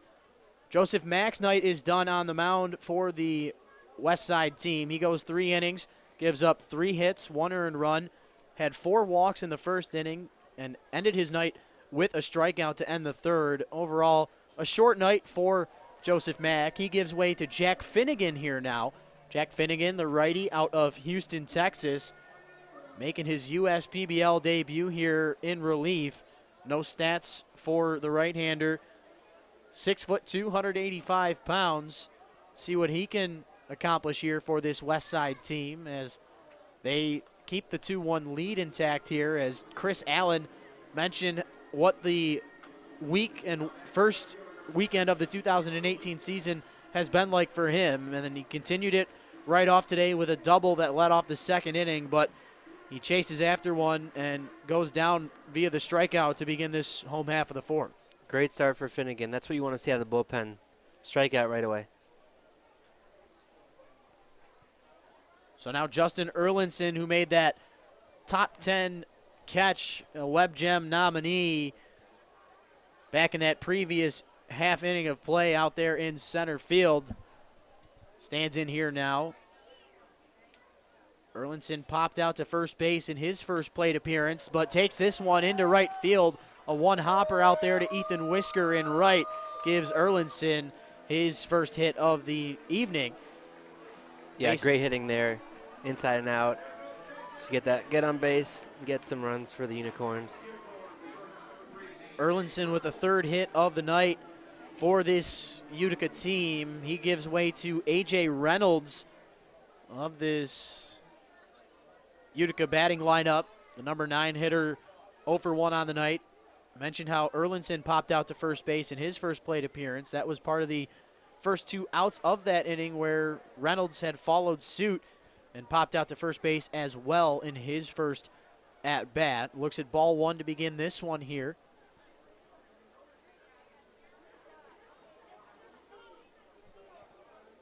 Reynolds with the chopper up the middle, could be 2. The shortstop, Jordan Thomas, to Jalen Lawson at second, but not in time over there at first. A.J. Reynolds beats the throw and reaches via the fielder's choice, but really nice job by the 2 guys up the middle. Ground ball was sort of hit shallow in the infield in the grass where Jordan Thomas had to come in and get it and then sort of throw it backwards towards second base where Lawson was ready for it. A nice job there from the 2 guys up the middle of this Westside team to get out number 2. Yeah, and Finnegan actually almost hit it with his hand, so it was good that he didn't and let those guys try to get the double play. Great play to get one out, and Lawson, I think, barehanded the ball and almost threw him out. Yeah, and that's a tough spot if you're a pitcher. You got a ball come right back to you. Your initial reaction, of course, to try and stop it. And we see it time and time again in any baseball game where a pitcher makes contact with it and it could deter his teammates from making a play, but it ends up going in the favor of the Westside Woolly Mammoths there. So a better job from the pitcher, Finnegan, to not make contact with that baseball. As Carter Grote stands in here now, count even at 1-1 as we are back at the top of this Utica order. Keeping tabs on the runner at first is Finnegan. Reynolds over there at first base, the man out of Jacksonville State University. No stolen bases to his credit just yet. See, he's still looking for his first opportunity to swipe a bag. Finnegan throws a slider or something of that nature, a breaking ball that was low and away. Carter Grote initially looked like he might have held off on it, but home plate umpire Mr. Troy Hudson asked his partner out there in the field of play for a second opinion, and in fact he did go around, so Grote now having to protect the count 1-2 as he fouls one off into the netting here. Again, umpire not the best view out there for those kind of pitches. You want to be more on the third base side or the first base side, but I guess he makes his judgment and he didn't hold up on that other pitch. So Finnegan with an opportunity to end the inning on a strikeout. He will not here as Grote stays alive and fights that one off out of play towards the right. in all things considered for Mac, even though he only went 3 innings, very lucky. Could have been a lot worse in that first inning. He could have lost his control even more, walking 4 batters, but got that huge double play. Hit hard right at the shortstop, but got pretty lucky there. So overall, it looks like a decent start, just a bad control in the first. The 1-2 pitch to Carter Grote misses the fastball just low. Nice job of Grote to lay off of that pitch. Infield, outfield, at about normal depth here. Haven't really seen the shift happen too much as these players, of course, still trying to get used to each other. This ball lined out into center field, but just taking about 3 steps to his left is Drew Kitson, the center fielder. Makes that play with ease for the 3rd and final out. Unicorns leave a man on base and can't get any runs to come across in the home half of the 4th. Mammoths still out in front of this one, 2-1. You're listening to the USPBL YouTube channel.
To the 5th we go here in game number 5.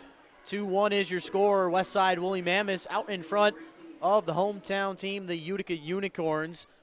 Got Tyler Schwans back out on the mound for his 2nd inning of work. He relieved Gio Abreu, who had pitched the first 3 innings in this contest. Not a bad outing for Abreu with the 3 innings. Gave up just that 1 solo shot to Ethan Whisker back in the 2nd inning of play. Schwans here in his 2nd inning of work, gave up 2 singles to start his night, and then that great catch from Justin Erlinson kept the wits about them as settling his opposition down. But look at that, Tommy Fiesel mentioned how he uses that speed at the top of this Westside order, and he does it perfectly right there. Hit that ground ball over to A.J. Reynolds on the left side of the infield, but too much speed there from Fiesel. He reaches with the leadoff single. Yeah, and also here at Jimmy John's Field, the grass is very thick in the infield, so it slows down, a lot like Comerica Park has. So ball slows down, hit in a good spot, not hard enough, and speed is blazing there. Just beat the throw. Yeah, you would know a thing or two about Comerica Park with your history working for the Tigers, but you are, in fact, a Boston Red Sox fan. I'll let you live and survive here in Detroit. Of course, having a lot of history, us Tigers, with the Boston Red Sox, but Red Sox clearly doing a little bit better than the Tigers this season as Kitson stands in here now, looks at a couple of pitches, count even at 1-1. But how about your Celtics tonight? I don't know if action has started yet. I think it has, in fact. About to start. Got the Cleveland Cavaliers trying to stave off a 3-0 deficit against your Celtics, but we'll see how that one pans out. Give a couple updates as that game goes along. Looks like we're still waiting for that to start just about any minute here as Kitson swings and misses at the 1-1 offer. The count now 1-2. Thomas Fiesel over there at first base, already with a stolen base to his credit after he had walked in the third inning. See if he tries to go on the 1-2. Maybe that's what Tyler Schwanz was thinking as he keeps Fiesel honest over there at first base, keeping tabs on him. Yeah, just saw his speed right into first, so Schwanz knows he's probably going to take off. Pretty big lead over there. Kitson ready for the 1-2, fouls this one off into that netting here behind home plate. Really making Schwanz work here so far, even though he is, in fact, still ahead 1-2. Yeah, foul off some pitches, make the pitcher work, give your guy a chance to steal, but got to protect the plate as well.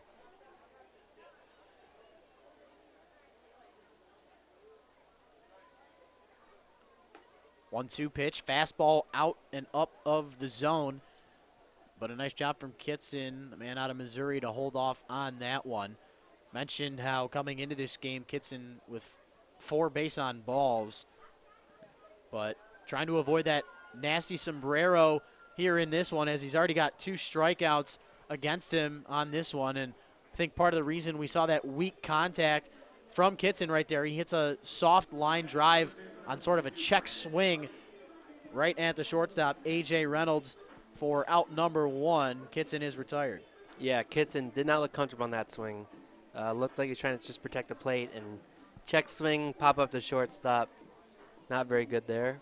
And that's part in credit to Tyler Schwanz for getting ahead of Kitson 0-2 there as Schwanz getting ready to throw his 30th pitch of the night. Mentioned he came in that 4th inning to relieve Abreu, and as I say that, taking his second bag of the night is Tommy Fiesel. He had, I believe, just 2 stolen bases in all of last season. I'll double check the fact right there as I take it back. He had 5, so well on his way with 2 stolen bases here tonight.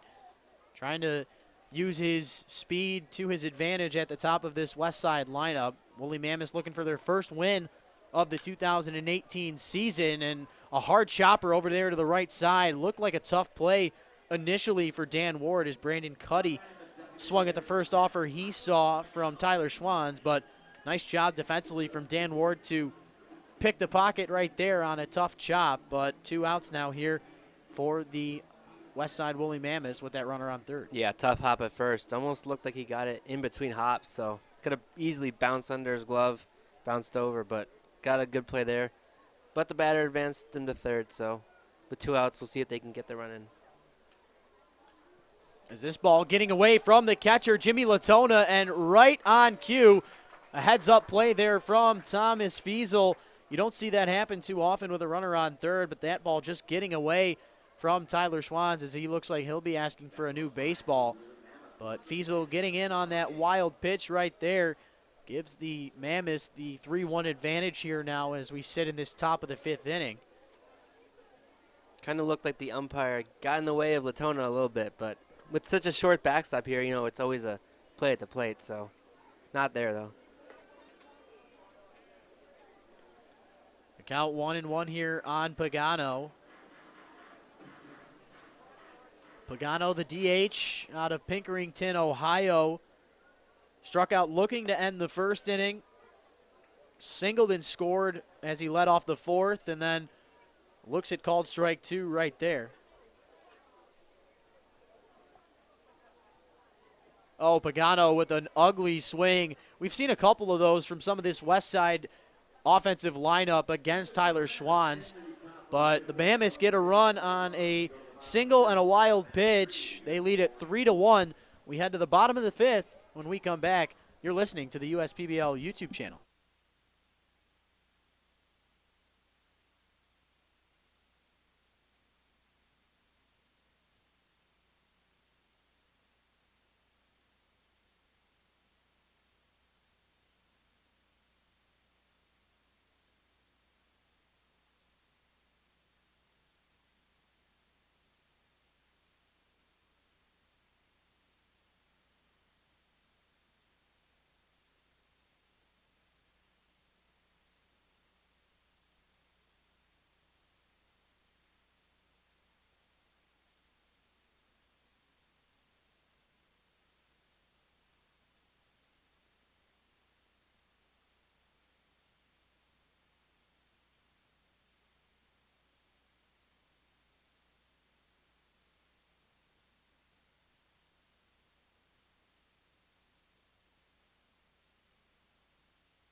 Welcome back, ladies and gentlemen. Jack Finnegan back out for his second inning of work. 15 pitches for number 15 through his first inning.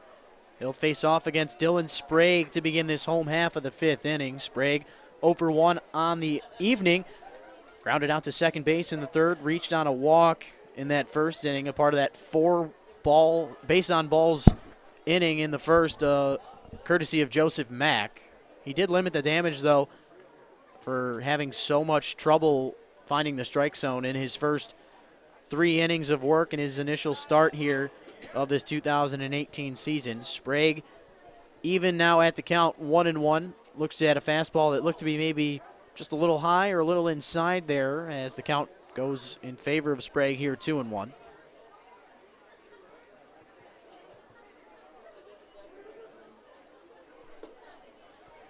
2-1 pitch. Looks like it started in the zone and then fell out of it as Sprague holds off.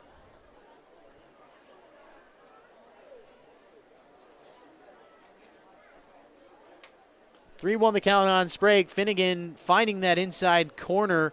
Called strike by the home plate umpire, Troy Hudson. Count now full here. Bases empty. What we thought was an iffy game as far as weather goes turns out to be a beautiful night at the ballpark, and Sprague on the payoff pitch will lead off this home half of the fifth with a strikeout. Nice job there from Finnegan to get out of that early pitch jam. And now Dan Ward coming up to the plate, the big fella. Yeah, Sprague learns from his counterpart, his starting pitcher in the first inning, not to walk the leadoff man. So good strikeout there for Finnegan. So Dan Ward coming up to the plate now. He had a hard single that went into left field back in that third inning as he gets started off with a strike, a fastball on that outside corner. Looks as if we might have a couple of arms getting loose, one in each respective bullpen.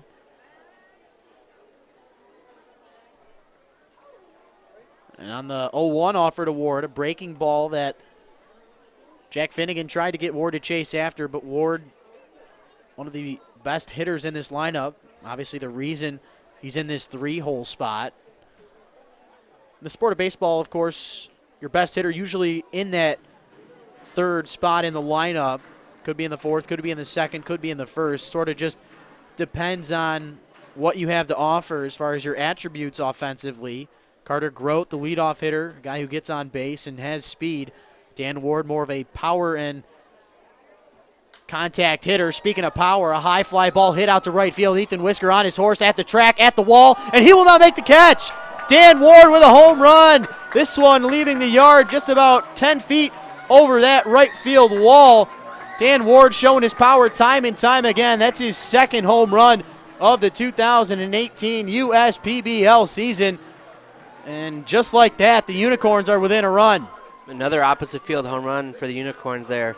Just shows you the power that Dan Ward has. Again, he was picked in the 47th round by the Texas Rangers. So obviously a lot of potential there.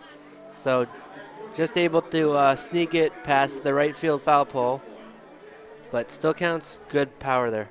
Yeah, the man out of Tennessee Wesleyan University delivering for his team in a much-needed spot. And then Brandon Larkin-Gafoyle with a hard ground ball over to the left side where Jordan Thomas almost got his face taken off as that ball hopped up and caught him off guard, but he brought that glove up, made the play in time, threw it over to Cuddy at first base. Cuddy also making a good defensive play, keeping that ball out of the dirt and into the glove, as that was a nice little defensive play right there from a couple of the infielders of this Westside team. A nice step right there after giving up the home run to Ward. 2 outs here in the home half of the fifth. Yeah, tough hop there. That looks like one of those Little League field hops where there's rocks everywhere. Just bounced up right at him, but he stayed with it. And the first baseman made a hell of a scoop at first. Warming up in that Utica bullpen, number 44 out of Allentown, PA. That's Eric Thomas. And as I say that, Jimmy Latona gets his first base knock of the ball game. He reached on a walk and brought in a run with that walk in the first, and then was hit by a pitch back in the third inning, but a base knock right there keeps the Unicorns alive here in this home half of the fifth, and that'll bring up the lefty, the right fielder, Spencer Ibarra. Yeah, as a pitcher, you don't like to see that ball coming right at you. I was a pitcher, actually, when I played, and I got hit in the foot by a line drive. Not fun, and it takes a while to get that to stop hurting. Did your ankle bleed like your boy Kurt? No, actually did not. As this ball is lined out into right field, doesn't even hit the ground. That one goes right into the fence line. Ibarra rounding first, heading to second, and looking like he will come in to score is Jimmy Latona all the way from first. And just like that, the Unicorns have tied this one up at 3. A great shot to right field. I don't know what was going on with the cutoff there. Ball seemed to just roll into second base, but I don't know if they would have a chance to throw him out. Ibarra, fast runner, so tie the game. Unicorns tied it up at 3-3. Chris Allen, always a good hitter, hitting .417 right now, so perfect guy for the Unicorns to have up in the situation. Yeah, already 2 runs here in this home half of the fifth. One of them coming with 2 outs right there on that RBI double from Spencer Ibarra. And like you mentioned, he now gives way to Chris Allen, who had a hot night last night, went 3 for 4 against the Eastside Diamond Hoppers. Part of the 6-1 victory was Allen, and already on a good note here tonight, led off the second inning with a double, but could not come around to score. Did, in fact, strike out in the previous 4th inning, but a really nice opportunity here for the right-hander with the man on second base in Spencer Ibarra. The 1-0 to Allen, fastball missing in the dirt. Count in favor of Allen here, 2-0. Looks as if the Cavaliers and Celtics game officially underway here. Get a score update in a second. It's early. Cleveland out in front, 7-2. Jared, you nervous yet? Not yet, Rich. It's going to be a tough game for us for sure, but yeah, no doubt. LeBron James, obviously the best player of our generation, arguably the greatest player in NBA history. We could sit here and talk about that debate for hours, but oh yeah. Tell you what, you got him down 2-0. I can't imagine you're not going to see the absolute best from him tonight. So we'll keep tabs on that throughout the rest of this ball game. Meanwhile, Chris Allen working the count in his favor, 3-1 with that runner on second base in Ibarra. The base is open, so it wouldn't be the worst if you are Jack Finnegan and this Westside team. We'll see what he has to deliver. The 3-1 pitch getting away from the catcher, Jackson Smith. Moving to third is Ibarra. So now runners on the corner with that 2-out walk. Allen works the count in his favor, and now Justin Erlinson standing in the batter's box with an opportunity with the runners at the corners. Yeah, it looked like Finnegan didn't want any part of Allen there with him batting .417. Put him on, take a chance with Erlinson batting .214. Might be the smart move there. Yeah, I'll tell you what, though. You walk the batter, which isn't the worst thing, but that ball in the dirt allowed Spencer Ibarra to move up 90 feet closer to scoring, and now a tie game. Unicorns already getting 2 runs here in this 5th frame. A meeting of the minds now on the mound. Manager of this Westside team, Mr. Shane McCaddy, talking with some of his players. The entire infield now in there with McCaddy. And there is some action getting loose in that dugout, or in that bullpen, excuse me, for the Westside team. Trying to get a number as we speak. Looks to be number 14, Josh Mason. So number 15, Jack Finnegan out there right now. Mason getting loose in that Mammoth pen. But Erlinson, the batter here now, battling against Finnegan. That ball in the dirt. Nice stop there from Jackson Smith to keep the runners at their place. But behind in the count here now is Finnegan, trying to keep the Unicorns to just the 2 runs here and keep this game tied at 3. A 1-0 pitch to Erlinson. Looked to be a breaking ball that fell over the heart of the plate. Evens the count up. Oh, excuse me, I take that back. Our scoreboard at the ballpark says 1-1, but home plate umpire Mr. Troy Hudson sticking 2 fingers up with his right hand. So the count here 0-2 on Erlinson. Our apologies here. And swinging and missing on the third pitch of the at-bat is Erlinson. The man on the mound, Jack Finnegan, led this inning off with a strikeout as he does finish it. 2 Ks in the inning, but 2 runs for the Unicorns in that home half of the 5th. We're all knotted up at 3 as we head to the 6th. You're listening to the USPBL YouTube channel.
Welcome back, ladies and gentlemen. Rich Borland alongside Jared Katz here with you.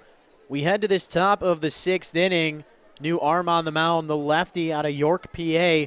That is Eric Thomas for this Utica team. He'll deal with Ethan Whisker, Jalen Lawson, and Jordan Thomas here in this top half of the 6th.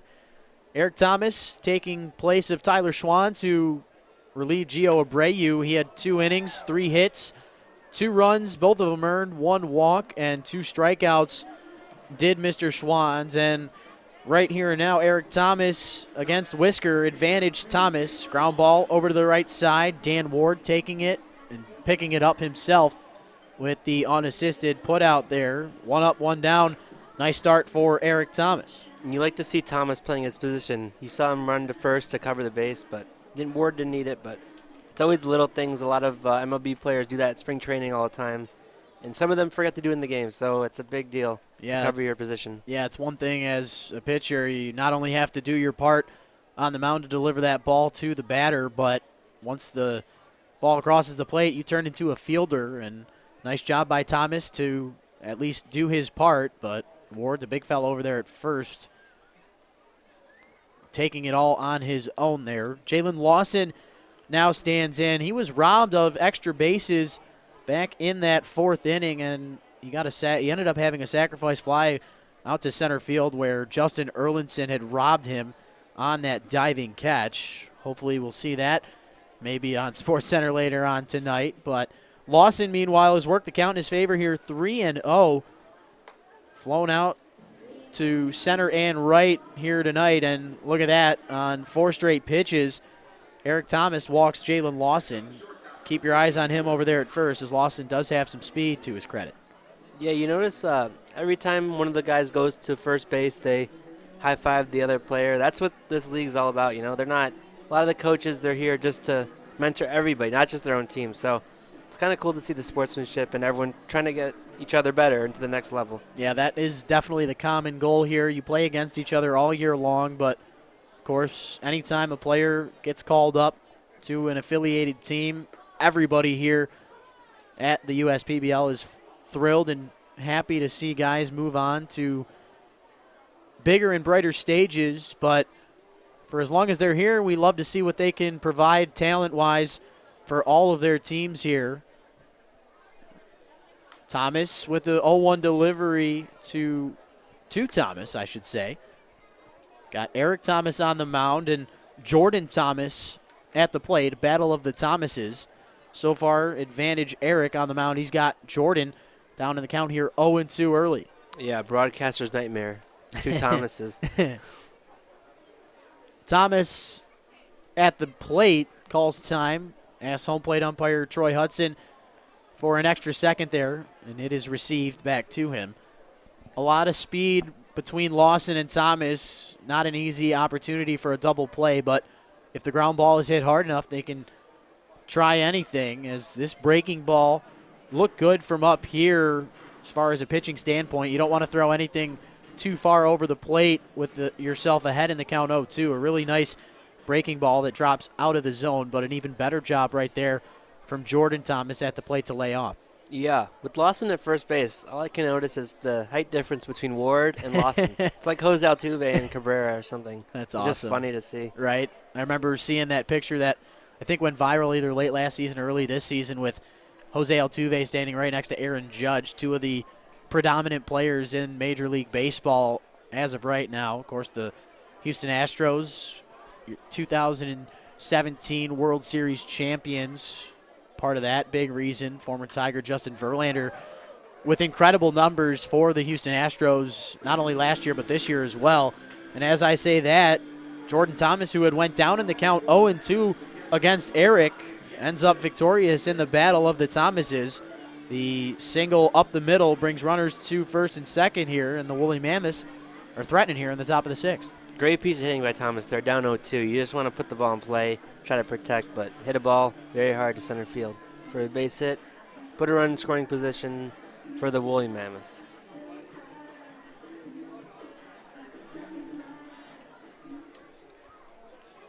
So Jackson Smith standing in here now, 0 for 1 on the evening. Popped out to Brandon Larkin Guilfoyle back in the second inning. Reached on a full count walk in the fourth. Lawson with a really nice secondary lead over there at second, but he stays put over there. And now Smith taking the first pitch he sees, ahead in the count here, 1-0. Yeah, Lawson looks like he wants to go. Big lead over there, but already in scoring position, I don't think he's going to go. Jackson Smith with his second start here with this Westside team. Still looking for his first hit of the 2018 USPBL season.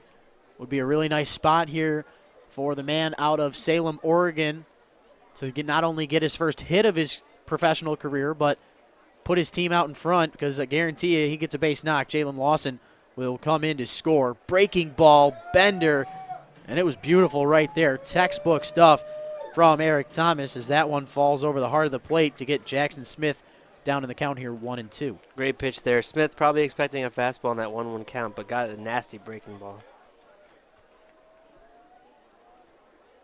1-2 pitch, another breaking ball, and talk about the art of deception throughout the season here, and Thomas exemplimenting that perfectly. You bring back-to-back breaking balls. The first one drops in the zone, and then the next one right after that, changing the eye level, starting in the zone and falling out. But really nice job of Smith to hold off on that 1-2 offer. Meanwhile, on the 2-2 pitch, the ball lofted into left field, where Carter Grote initially looked like he might have had some trouble finding that baseball, but fortunately for him and the Unicorns, used his speed and then eventually did find that baseball, came in and made the catch with ease. So 2 outs here with 2 on for the Westside Woolly Mammoths. That brings up the number 9 hitter, David Kimbrough II. Yeah, and sometimes at this time of night, it might be hard to see the ball in the air, just the twilight. It's not dark yet, and the ball blends in sometimes with the sky, so it's tough out there to judge those balls. mentioned, it's WCSX Classic Rock Night here at the ballpark, also recognizing our veterans as it's Armed Forces Day at the ballpark. Tomorrow afternoon, Sunday matinee contest. Mentioned it'll be an ESPN3 broadcast as ESPN3 and Go Live Sportscast have about 10 games of the regular season as well as some playoff games here in the USPBL 2018 season. One of the new features here this year. It'll be Neil Rule, voice of the Oakland Grizzlies, as well as myself on the call tomorrow. Really excited for that, making my ESPN3 debut. Cannot wait for that one. As I say that, a breaking ball in the dirt, swung on and missed from Kimbrough. He's down in the count here 1-2, but both runners moving up 90 feet. The double steal right there brings runners to second and third. But Kimbrough down to his final strike here as he's desperately trying to put the ball in play with two runners out there in scoring position. Yeah, big pitch there. Now a hit scores 2 runs. Runners at second and third are Lawson and Thomas. Kimbrough on the 1-2 pitch, holding off on that nasty breaking ball. If I'm Eric Thomas here on the mound, I'd probably try and at least bring one more of those against Kimbrough. You saw him chase after one already in this at-bat. He did just hold off on that previous pitch, but you do have one pitch to work with the count at 2-2. The kick, the push, and there it is, that breaking ball. So Thomas was thinking along those same lines, and now the count 3-2. You got to imagine he's probably going to go back to that fastball here. Yeah, Latona getting a workout back there, blocking a couple breaking balls in a row, trying to keep the runner at third, trying to keep the game tied right now.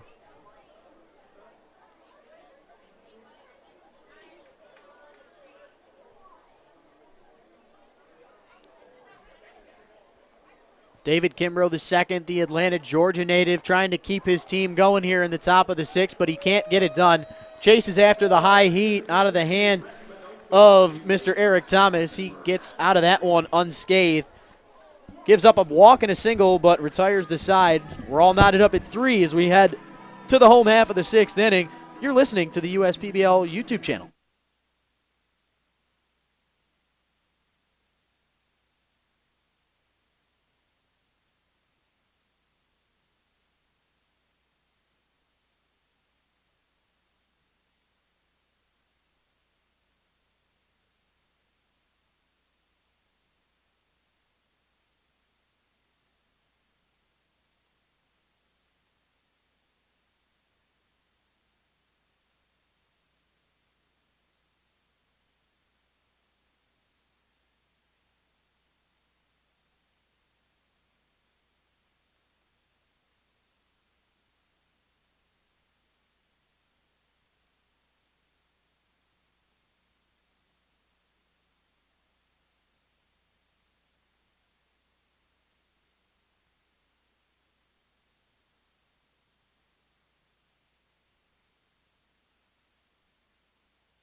Welcome back, ladies and gentlemen. Rich Borland alongside Jared Katz here with you. The new arm on the mound for the Westside Woolly Mammoths is Josh Mason, the man out of Temple University in Chesapeake, Virginia, getting his second appearance here for this Westside team in the 2018 season. Had a start on May the 15th, went 5 innings, gave up an earned run, 4 hits, didn't have any walks, and 2 strikeouts with a 1.80 ERA against the 20 batters that he had faced. A.J. Reynolds, the first batter to see Mr. Mason here in this home half of the 6th inning.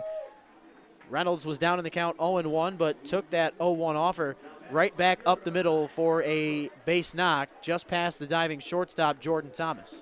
Yeah, and Reynolds being the number 9 hitter, you usually want to have a speedy guy at number 9. It's kind of like the second leadoff hitter, because sometimes the leadoff inning. So now you can get the top of the order. Maybe you could steal a base, get in scoring position. So it's a good hit by Reynolds there up the middle. Reynolds doing his job in that 9th spot of this order as that double leadoff position. Back to the top of this order we go in Carter Grote. Grote with a couple of flyouts to center field in his last couple of at-bats. Did reach to begin the home half of the first with a walk and came in to score. And Jared, I don't know if you keeping updated over there with your Celtics, but LeBron James down 2-0 in that series, almost doubling up your Celtics 27-13 with that update right there. It's still the first quarter, I believe, over there. Yep. And It's still early. It's still early. Oh yeah, plenty of time. You just gotta slow down the best player in the league, but Yeah, you give him his 40 and let him get tired. make Kyle Korver and Jeff Green and J.R. Smith beat you. So that's the game plan. Kevin Love's a good player too, but we'll see what happens. Grote down in the count 0-2, and he only sees 3 pitches in the at-bat. Chases the high heat for the strikeout for out number 1. Reynolds still over there on first. Great pitch there. High inside fastball. Not much Grote could do with that pitch right there. So now Dylan Sprague coming up to the plate to face off against Mr. Josh Mason. Joseph Mack started this ball game for the Westside Woolly Mammoths, gave up 1 earned run in 3 innings of work. And then Jack Finnegan relieved him, 2 innings, 4 hits. Gave up 2 earned runs, 1 walk, 3 Ks. And now Josh Mason here attacking the Unicorns in this home half of the 6th inning. Dylan Sprague, the batter, quickly down in the count here, 0-2. Nice job from Mason to work these last 2 hitters after allowing Reynolds to reach on the leadoff single. Mason, the kick, the push, breaking ball in the dirt. Nice stop there from Jackson Smith to keep A.J. Reynolds honest over there at first.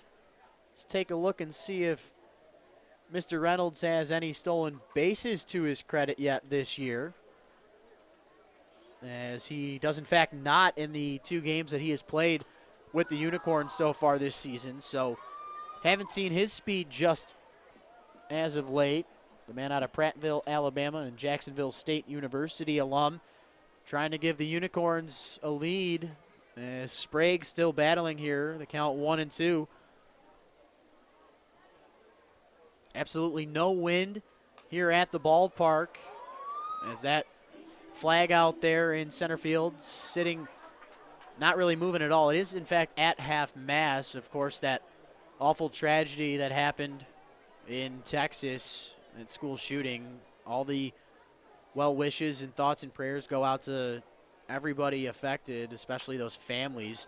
Dylan Sprague, meanwhile, with a ground ball to the left side. That middle infielding combination of Thomas and Lawson really good, but they can only get the out at second base there. Too much speed from Sprague out of that batter's box. He reaches on the fielder's choice. Yeah, Sprague, too much speed for that, but good effort by the defense. I think Dylan Sprague might owe someone a new windshield.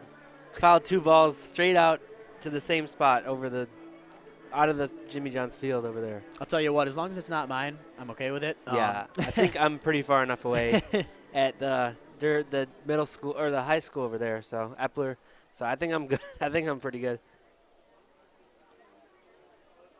Dan Ward, the now batter for this Utica team. Breaking ball. Josh Mason starts him off with. Swinging right over that one was Ward. But Dan Ward took a baseball not that close to Epler, but out of the park in his last at-bat. Hit a solo shot to give his team the third run of the game. Meanwhile, my goodness, David Kimbrough the second. Hard ground ball hit to the left side. Ward not with plenty of speed, but a really nice arm right there for Kimbrough. He retires Ward for the third and final out. Unicorns threaten but do not score in the home half of the sixth. We head to the seventh, all knotted up at 3. You're listening to the USPBL YouTube channel.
Welcome back, ladies and gentlemen, to game number 5 of the 2018 USPBL season. Rich Borland alongside Jared Katz as we head to this top of the 7th inning.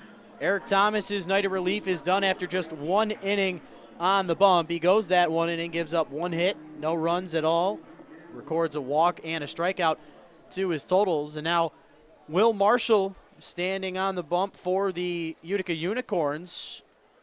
And Will Marshall actually got the victory back in game number 2 of this USPBL season when the Unicorns defeated the Hoppers.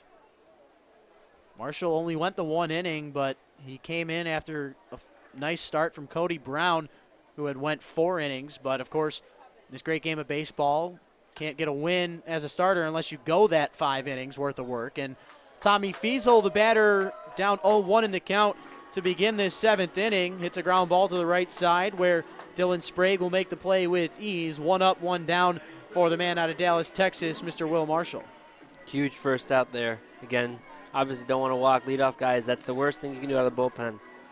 So good first out there for sure. So update 32-17 to the end of the first there, Jared. Got to pick up the pace a little bit if we want to get a 3-0 lead, huh? I knew it was going to be tough. This is the Cavaliers, I think, last shot. If they didn't win this game, it's over. So, no doubt about that. Broken bat, ground ball to the left side. And Brandon Larkin Gafoyle on the run, makes the throw on his throw foot for out number 2. Quickly, 2 up and 2 down for the Westside Woolly Mammoths. Tell you what, Will Marshall, 5'4", 155 pounds, right around maybe a couple of our broadcasting intern size, but what about an arm out there from that man? Pitching to contact, and you know what? He's doing quite a job defying the odds here with that 5'4" frame. Yeah, it looks like Jose Altuve pitching right now, but he's got some stuff. You know, he's a fighter. So he really does, and yeah. There's obviously a reason he's in this moment right here, getting later into this game, and once again, a ground ball pitcher, Mr. Will Marshall. He gets the side retired in order 4 3 put out, 5 3 put out, and 3U to retire the Westside Woolly Mammoths. And we head to stretch time here at Jimmy John's Field. So if you're at home tuning in, get out of your seat and stretch here with us at the ballpark. We'll take a quick break. When we come back, you're listening to the USPBL YouTube channel.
Welcome back, ladies and gentlemen, to the home half of the 7th we go. Hope you're all stretched out at home.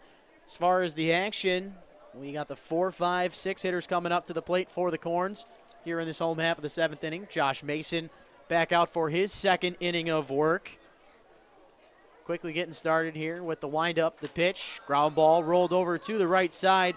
Jalen Lawson finding the baseball, relaying it over to his first baseman, Brandon Cuddy.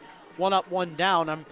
Tell you what, Jared, I'm really liking some of this stuff we're seeing from these relief pitchers on both teams, honestly. Yeah. You know, we didn't have the greatest start from Joseph Mack or Gio Abreu, but some of these guys that have came in the later rounds here are doing a really nice job. Yeah, you got to like the pace as well. It's a lot of quick outs, a lot of ground balls. The last couple outs have been quick. Coaches love to see that out of their relievers to come in.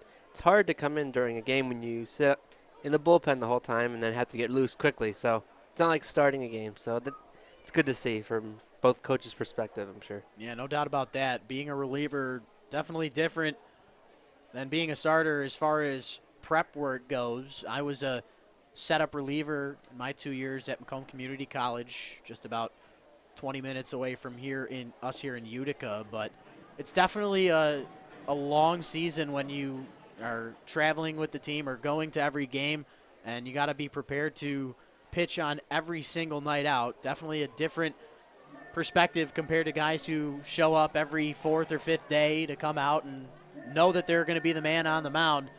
Having that mindset going into the ball game, it's obviously a little different from a relief perspective, but it's been a great night thus far for both Jack Finnegan, Josh Mason, as well as Eric Thomas and Mr. Will Marshall.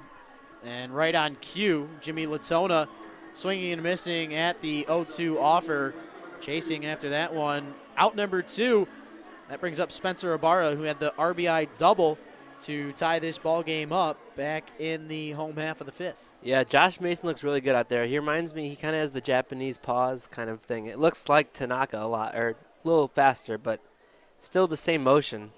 And like you mentioned, that deceptiveness eating away at Ibarra right there. That fastball high in the zone, maybe a little out of it. Ibarra thought about going after it, tried to hold back, but that check swing ended up making contact with the baseball, went out of play, and on the 0-1 offer, Josh Mason bringing in that breaking ball, just couldn't find the zone. Now the count 1-1 on the man out of Fort Collins, Colorado. Another breaking ball. This one, you could tell from the start, it was sort of high up once again there. That one a little bit more inside. Ibarra turning out of the way of that one. The count 2-1. Good eye from Ibarra to lay out those 2 high pitches. 2-1, fastball right down Broadway. That one evens the count up at 2-2. twos across the board. 2 balls, 2 strikes, 2 outs, but the score 3-3. Unicorns with 1 in the home half of the first. Westside with 1 in the top of the second, 1 in the top of the fourth, 1 in the top of the fifth. Then Utica with 2 in the home half of that same inning. Ibarra on the 2-2 pitch, fouling one off. Stays in the ballpark, but nor Kimbrough, Fiesel, or Thomas could get to it. All 3 of them jogging back to their respective positions. Ibarra staying alive here, protecting with 2 strikes. He lined out to third back in the first as a part of that double play that helped get Joe Mack out of that first inning blunder, and then struck out looking to end the third inning. Like we mentioned, had that RBI double in the fifth, and he continues a decent night at the plate. Back-to-back hits for Ibarra. Lost that single into right field. Keeps the Unicorns alive here in this home half of the seventh. Good hitting by Ibarra, just to get on base with 2 outs, and he's got good speed. We try to get in scoring position here. So we mentioned tomorrow night at the tomorrow afternoon, I should say, at the ballpark. It's Sunday Fun Day here at Jimmy John's Field. Hope all the kids want to come out, have some fun at the ballpark. Good matchup on deck. Birmingham Bloomfield Beavers and Eastside Diamond Hoppers. Sort of 2 teams on opposite parallels of the spectrum. The Eastside Diamond Hoppers sitting at 0-2 coming into play. And then as far as the Birmingham Bloomfield Beavers go, they are still undefeated. As this 0-1 pitch to Chris Allen, high, shallow right field, and Jalen Lawson making the play. Looked as if there might have been room for Ethan Whisker to cut him off, but nice job from Lawson to make the play, and it wasn't easy. He retires Chris Allen for the second time tonight. We head to the top of the 8th inning. We're all knotted up at 3. You're listening to the USPBL YouTube channel.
Welcome back, ladies and gentlemen. To this 8th inning we go. Will Marshall back out on the mound for his second inning of work. Retired the side in orderly fashion in that top of the 7th inning with 3 groundouts. 1 to first, 1 to second, and 1 to third. And he's right back on track here. Tyler Pagano, the cleanup hitter for this Westside team, chasing after the first offer that he sees out of the hand of Marshall. Marshall, the 5'4", 455-pounder out of Dallas, Texas, with that breaking ball. From our vantage point, it looked as if Pagano was drilled with that curveball, but he had not moved an inch, and it looks as if that one is unfortunately going to be off the bat. Oh, you know what? It actually did, in fact, hit him, but it looks as if, by rule, umpire said that he did not give way and try to get out of that pitch. So home plate umpire is saying he's going to stay right here. That one going to go down in the books as just a ball. And then after that, Pagano swinging and missing at the 1-1 pitch. The count now 1-2 in favor of the right-hander Marshall on the mound. I got to imagine we're going to be seeing a lot here from Mr. Will Marshall throughout this season as the slide piece misses outside. Pagano electing to hold off on it. Man out of Pinkerington, Ohio, trying to give the Mammoths a surge here to start off this 8th inning. That 2-2 pitch, missing low and away.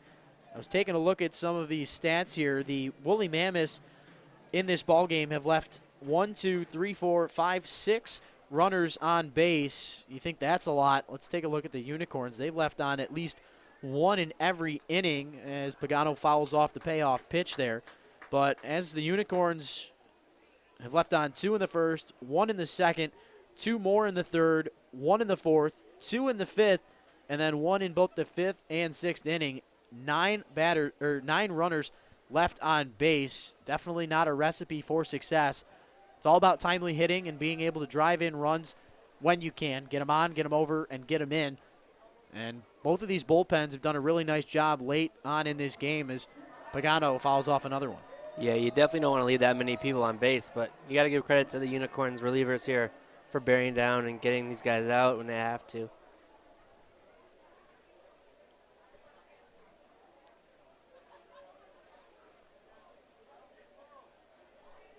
Pagano ready for the payoff pitch. He fouls one off.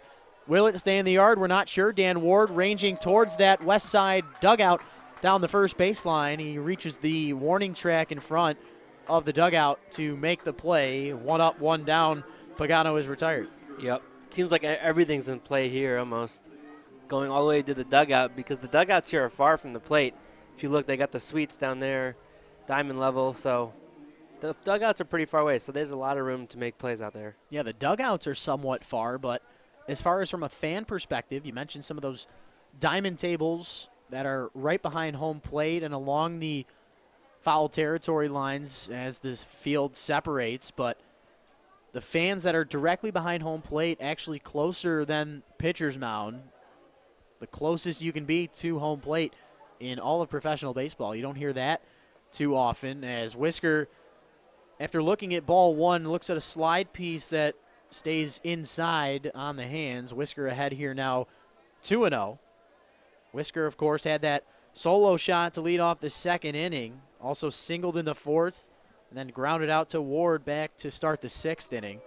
He's led off 2 innings so far, but he's worked the count in his favor here now as he looks at another ball. Will Marshall, for the first time in his USPBL career, I should say, in a little bit of trouble. He's going to have to work back in this count. And doing just that, fastball down the heart of the plate. Whisker can do nothing but keep the bat on the shoulders and admire it as it comes in.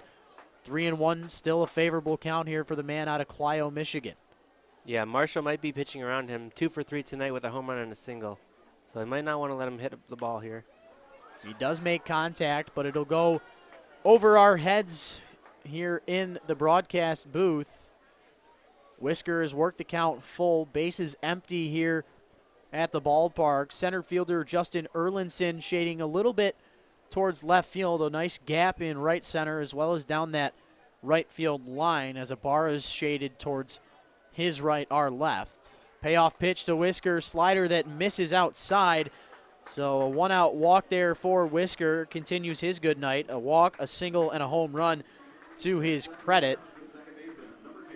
No action just yet in that Utica bullpen as Jalen Lawson makes his way up to the batter's box.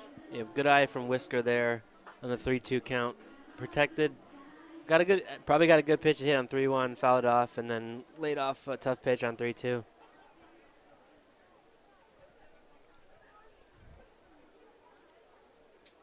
Lawson looking at called strike 1 to begin this plate appearance. Lawson had an RBI flyout that could have easily been a double or triple, but Justin Erlinson stealing extra bases away from him back in that 4th inning where he had driven in Tyler Pagano with that sacrifice fly.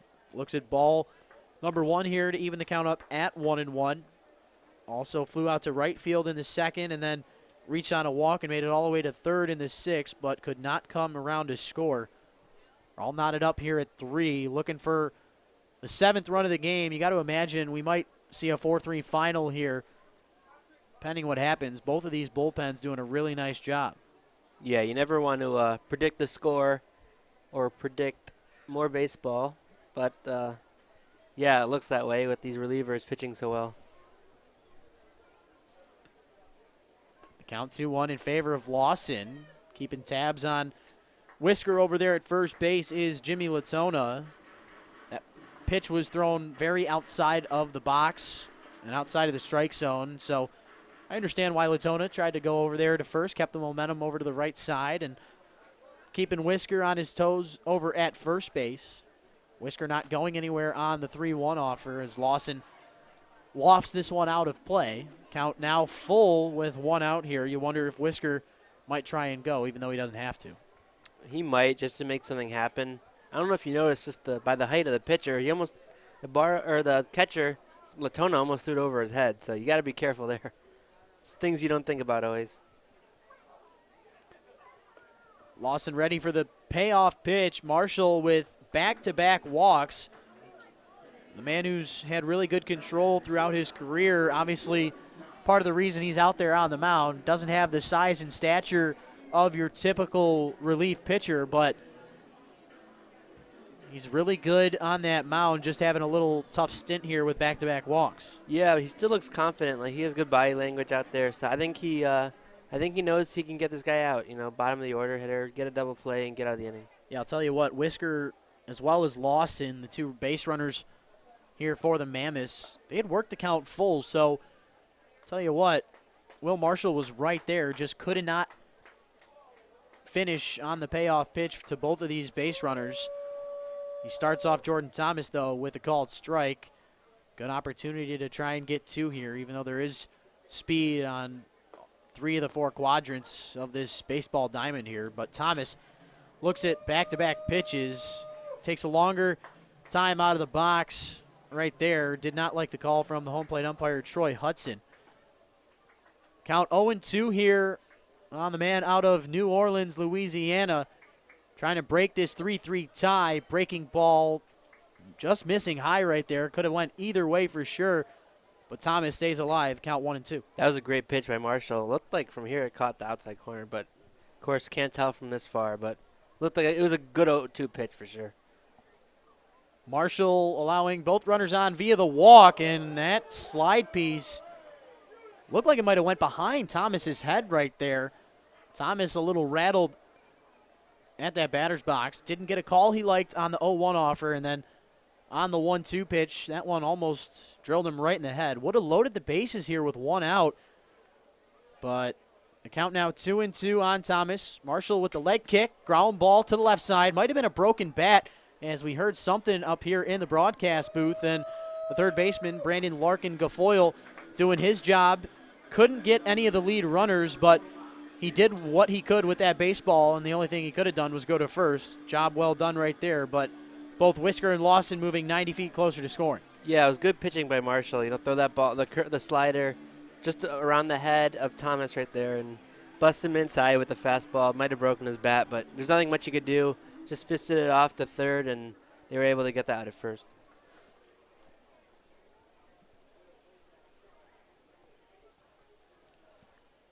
Will Marshall about to deliver the 26th pitch of this inning. Not ideal, but he's limited the damage as far as run totals. Runners on second and third are Lawson and Whisker. Jackson Smith standing in here now. Looks at called strike 1 to begin the at-bat, and then looks at 1 more to even it up at 1-1. If you're Will Marshall, you do have the open base, but you've already put 2 guys on via the walk, so I'm sure he's going to go right after the left-hander right here. And look at that, backdoor breaking ball. That's a textbook 1-1 pitch right there. Jackson Smith, you got to imagine, assuming a fastball was going to come into the zone there, but Will Marshall with that deceptive stuff ahead of the count here. 1-2 now on Smith, the catcher out of Salem, Oregon, and back-to-back breaking balls. Smith a little bit more ready for that one, but he fouls it off out of play. It was about 72 degrees right around first pitch. It's about 67 here now. Mentioned we were expecting some weather here tonight, but it ended up turning out to be a pretty good night for baseball. The 1-2 pitch hit foul. It's going to go over our heads here in the press box. Lucky souvenir for somebody out there outside of Jimmy John's Field. Or in their car windshield. That would not be a nice present. No, it would not. Will Marshall, though, looking for a gift here if he can retire Jackson Smith. Slide piece left over the heart of the plate, and it's going to be a base knock for Smith.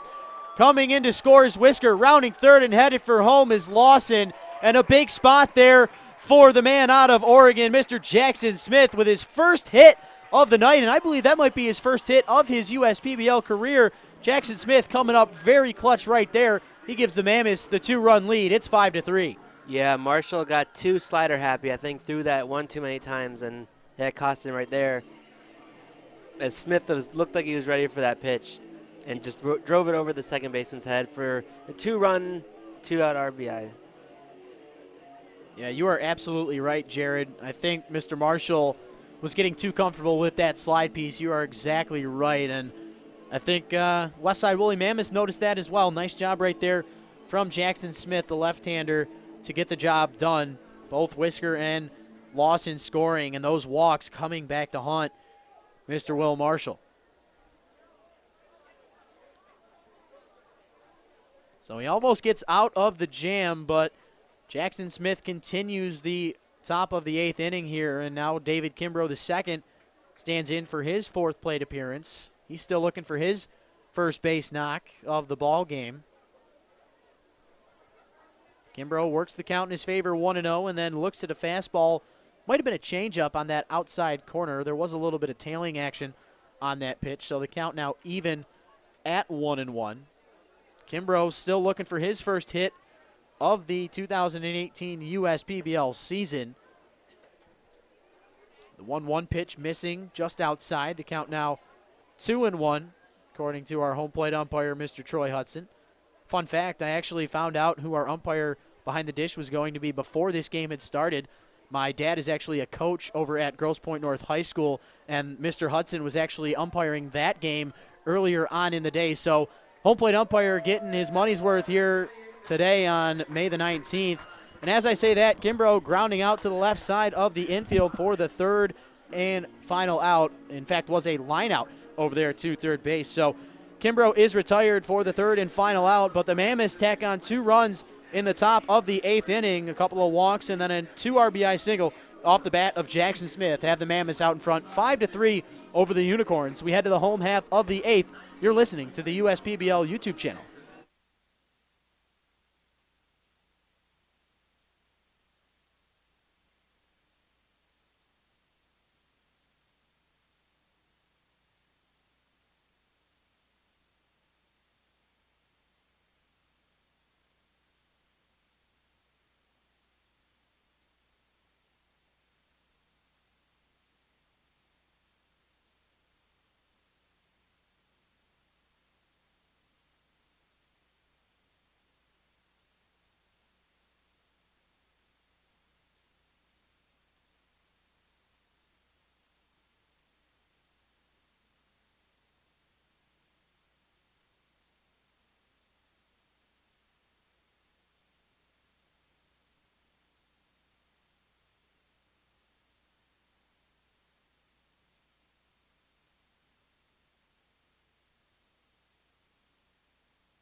Welcome back, ladies and gentlemen. Rich Borland alongside Jared Katz here with you. It's been an entertaining game, 5-3 in favor of the Mammoths as we head to the home half of the 8th inning. Josh Mason's night of relief is all said and done. He goes 2 innings strong, gives up no earned runs on 2 hits, and gives up no walks and 2 strikeouts. So a pretty good outing, but the most impressive stat for Mr. Mason, got some insight from one of the broadcasting interns, the man that was on the call yesterday, Mr. Luke Hammett. 23 strikes to just 5 balls. A really nice outing for Josh Mason. He gives way to another Josh, number 16, Josh Mollett. Mollett out of Tampa Bay, Florida. And Mr. Mollett on the season, he does have 1 appearance in relief, just the 1 inning of work. Gave up 1 hit, no runs, and had no walks and 1 strikeout to his credit. So another good bullpen arm here for the Westside Woolly Mammoths. We haven't seen any action personally, as he did pitch in one of those non-public games on May the 15th against the Birmingham Bloomfield Beavers. So we'll see what Mr. Mollett can do for the Westside Woolly Mammoths in a setup situation here with the 2-run lead. He'll deal with the 8, 9, and 1 hitters here for the Utica Unicorns. It'll be Erlinson, A.J. Reynolds, and then back to the top of the Utica lineup will go in Carter Grote.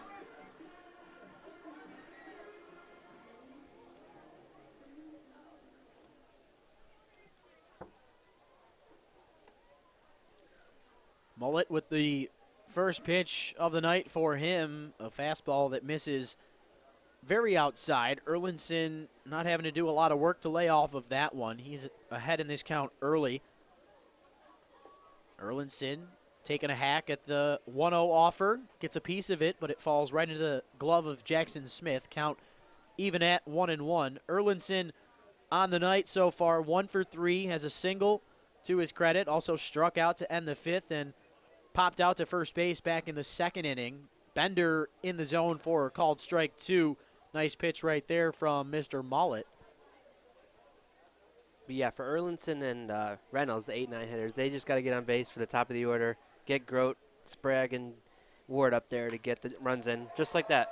And right on cue, Erlinson taking that 1-2 pitch into left field. Thomas Fiesel does have plenty of speed, but that ball just hit too far as it falls down in the outfield for a base knock. And our good friend JJ the Diamond Dog out there trying to retrieve the bat, but couldn't find that one, as that one will get tossed back into the dugout. JJ still growing and learning, just like all these baseball players out in the diamond, trying to improve every day. But I'll tell you what, even when JJ doesn't get that bat, it's still a lot of entertainment and a lot of fun here for some of these fans. JJ doing a great job. Just couldn't find that baseball bat, but the beauty of it, he'll go out there and try and get the next one. Yeah, got to work those kinks out still. Everyone's learning.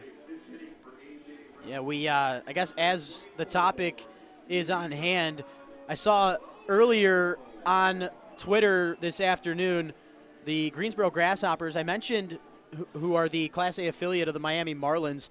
We mentioned in a couple of different broadcasts how JJ is one of 3 bat dogs in professional baseball, and unfortunately, JJ will be losing a bat dog brother. He had lost the bat dog for the Greensboro Grasshoppers, and a pinch hit batter, Mr. Nico Lolio, coming up to the plate. He's known for his power as he's trying to get his home run total up from last year, and he was really close to tying this baseball game. A high fly ball out to right field. Ethan Whisker catching it right at the fence. And a big sigh of relief from some of these Westside Woolly Mammoth fans, and especially from the man on the mound, Mr. Josh Mollett. Yeah, Lolio is a fan favorite here, trying to put on a show for the fans, trying to tie the game up with 1 swing. Came off the bench, wasn't waiting for a pitch, and almost hit it out. Yeah, that went about as far as he possibly could have taken that one without leaving the park. Westside Woolly Mammoths really fortunate for that. So Lolio flies out to right field with 1 out here. Over on first is Erlinson. Back to the top of this Utica lineup we go. Carter Grote standing in. Reached on a base on balls and came in to score in the first, but ever since then, he could not get back on the base pass. A couple of flyouts to center and a strikeout have him sitting at 0 for 3 on the night with that base on balls. Quickly down in the count here, 0-2. He'll try and avoid striking out for the second consecutive time. Nice breaking ball in the dirt from Mollett. Grote looked like he might have offered at it, but home plate umpire asking his partner for a little reassurance there. Grote did not go around, so he stays alive for at least one more pitch. I like them pinch hitting Lolio in that situation. You know, number 9 hitter. Put in Lolio, see if he can get that home run, and it almost happened. 1-2 pitch, fastball inside. Home plate umpire Troy Hudson thought about it for a second, but elected to give Carter Grote an extra life right there. That one right on the fringe of the strike zone on the inside part of the plate. Count 2-2 on Carter Grote, looking for his first hit of the night. Went 1 for 6 in the game against the Hoppers last evening. A soft ground ball hit to the left side. A tough play for David Kimbrough, but he retires Carter Grote on that running throw. Nice job from Kimbrough to retire for out number 2. Great play by Kimbrough. That was very tough. It almost looked like from here that it hit the batter first. I guess it didn't, or the umpire would have called it, but that was a tough play to get it out there. And he was running very hard, Grote was. So it was a good play by Kimbrough. Yeah, Jim Essien, the manager of this Utica club, thought about maybe going out there to contest it, but he'll end up staying over there in the third base coach's box. So now standing in is Dylan Sprague. Sprague at the plate tonight, still looking for his first hit as well. Reached a couple of different times, one on a base on balls as a part of that 4-ball outing for the first inning for Joseph Mack, and then reached on the fielder's choice in that 6th inning. He's worked the count in his favor here, 1-0 against Josh Mollett. Yeah. Breaking ball in the zone there for strike 2, evens the count up at 1-1. I guess no MLB replay system here in the USPBL. That looked like it hit him. I don't know. That's just me up here, but I don't know how. You can't review it or anything, but if the umpires didn't see it, then I guess it didn't happen. Yeah, it was definitely close, and tell you what, this league improving every year. I wouldn't be shocked at some point or another if we ended up getting that, maybe for at least the ESPN3 broadcasts. But Sprague standing in there, the count even at 1-1. Sprague went 0 for 3 last night and hitting a high fly ball into shallow right center field.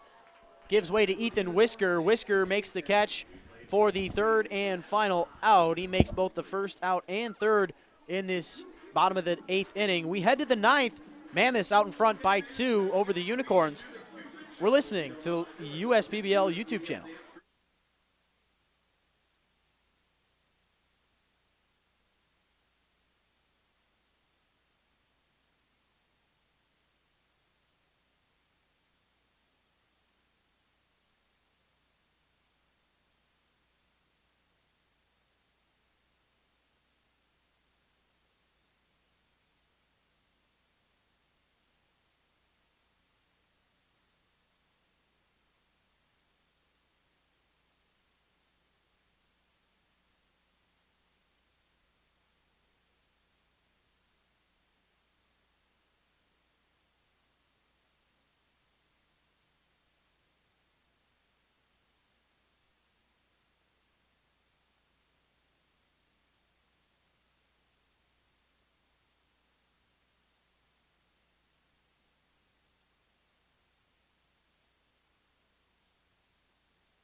Welcome back, ladies and gentlemen. Rich Borland alongside Jared Katz here for the final frame of this one, game number 5 of the 2018 USPBL season.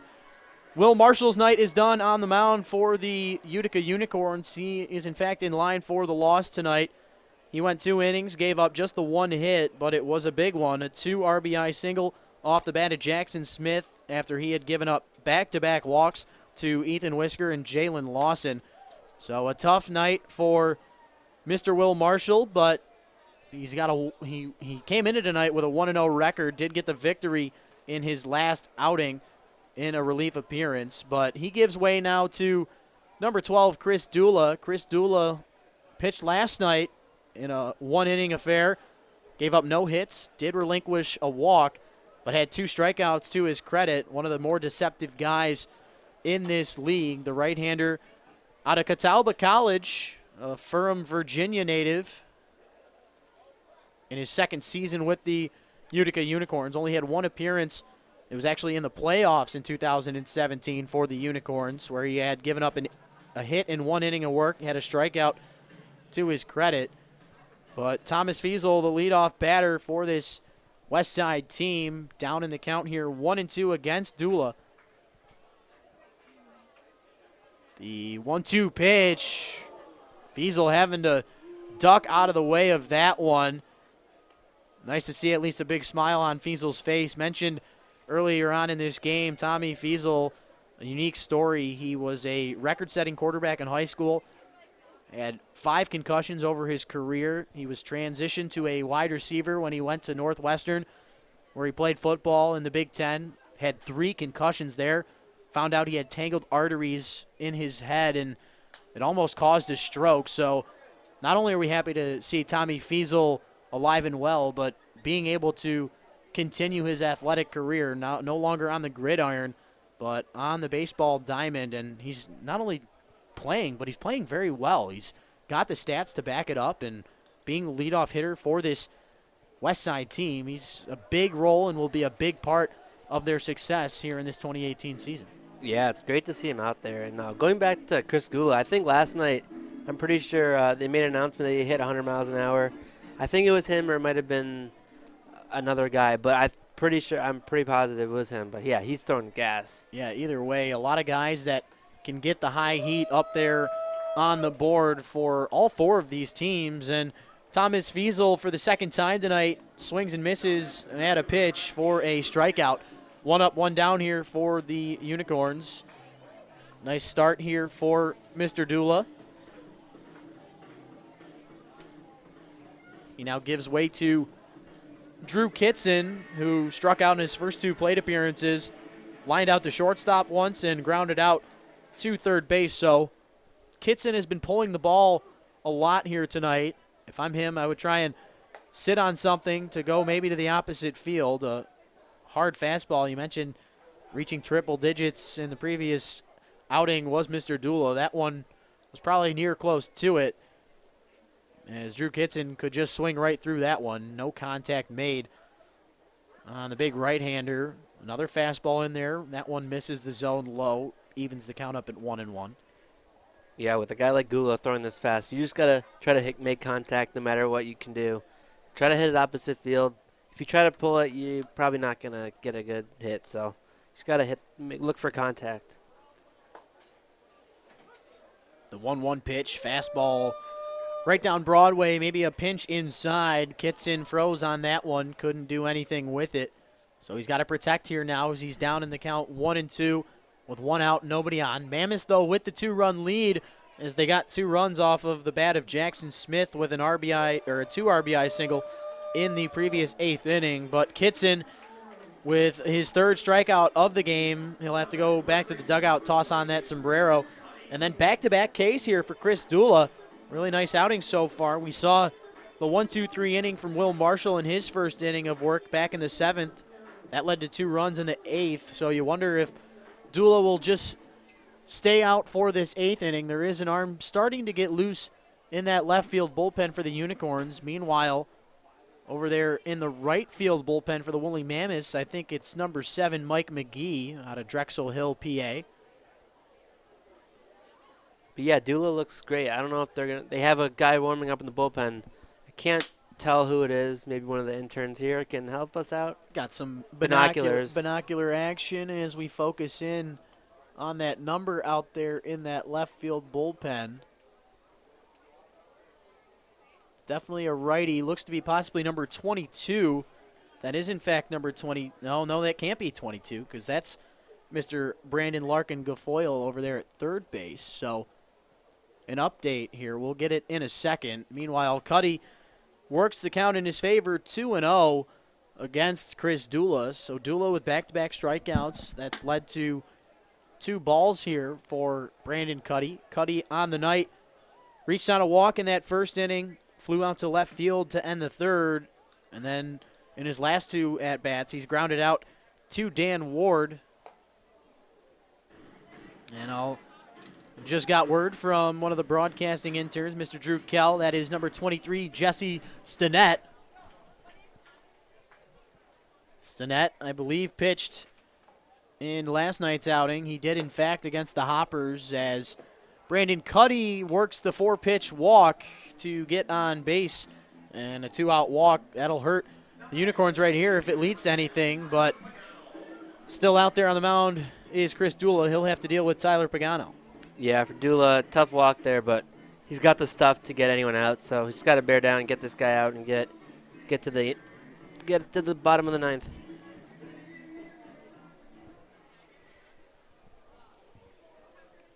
So Pagano, the designated hitter, stepping up to the plate for the 5th time tonight. Swings and misses at the first offer he sees. He struck out a couple of times, one of each of the varieties, once swinging, once looking. Singled and scored in the 4th and popped out to first base in the previous 8th inning. Sawed-off baseball bat as the third baseman, Brandon Larkin Guilfoyle, ends up not being able to make the play. A little bit of a blooper as the runner will make it to first base. No ruling just yet, and actually, as we say that, the one going up in the error column, so an E5 there for Brandon Larkin Guilfoyle. Let's see if that comes back to haunt the Unicorns. A 2-out walk and error have the Mammoths threatening here in the top of the 9th, already with the 2-run lead. Dula is going to have to really bear down here now with a couple of base runners on the base pass, and Ethan Whisker now standing at the plate, and he gets drilled. I felt like I felt that one up here. He slams the bat down in frustration, but of course, Dula with the 2-out walk and then the error there, last thing he wanted to do was walk or hit the bases loaded, and just like that is exactly what he does, and that brings up Jalen Lawson with a great opportunity to pad onto this 2-run lead. Yeah, he's definitely feeling that ball. I could feel that too. I've been there before. Not fun. No fun. Especially triple digits, probably. Right in the shoulder area. Yeah, Shane McCaddy, the manager of this Westside team, going out there to check on his right fielder. A couple of trainers going out there as well just to make sure. And I believe the heat from Chris Dula probably has something to do with that. You're definitely right about that, Jared. We saw earlier on in the game, not sure exactly which batter it was, but somebody was hit at some point by some breaking ball from the man on the mound previously, Will Marshall. It was actually, like I said, not sure who it was, but there was a moment in the previous inning where somebody was hit. He didn't move out of the way, so he had to go back in the box, but nothing Ethan Whisker could have done on that one. That ball just completely took him off his guard right there, but that brings a good opportunity now for Jalen Lawson at the plate. Yeah, as you mentioned, the previous guy who got called for, it looked like to me he was leaning into it, but this, yeah, no shot. Especially with that speed coming in, you can barely move, so you just got to take it, walk it off, but that's a tough one to take right there. So now Jalen Lawson stands in for the 5th time tonight. He had a couple of flyouts in his first 2 at-bats. One of those was a sacrifice flyout that drove in Tyler Pagano back in the 4th inning. Pagano now standing at second base as Lawson tried to take this one out of the area code, but can't make contact with it. He's down quickly 0-2 here with the bases loaded. Chris Dula trying to get out of this jam, as it is must needed here. Unicorns already trailing the Mammoths by 2 runs here in this final frame, as Lawson hits a pop-up. We'll see if it stays in the field of play, and it actually looks like it might have hit the top of the netting. You don't see that too often, as it was right on the fringe of either falling back into the field of play or into the stands here at Jimmy John's Field, and ricocheted right off the top of that and ended up falling back into the field of play. So Lawson does stay alive here, but the count still in a big favor of Dula. The Lawson taking hard hacks here. He looks like Adrian Beltre on that other swing. Knee hit the ground and all.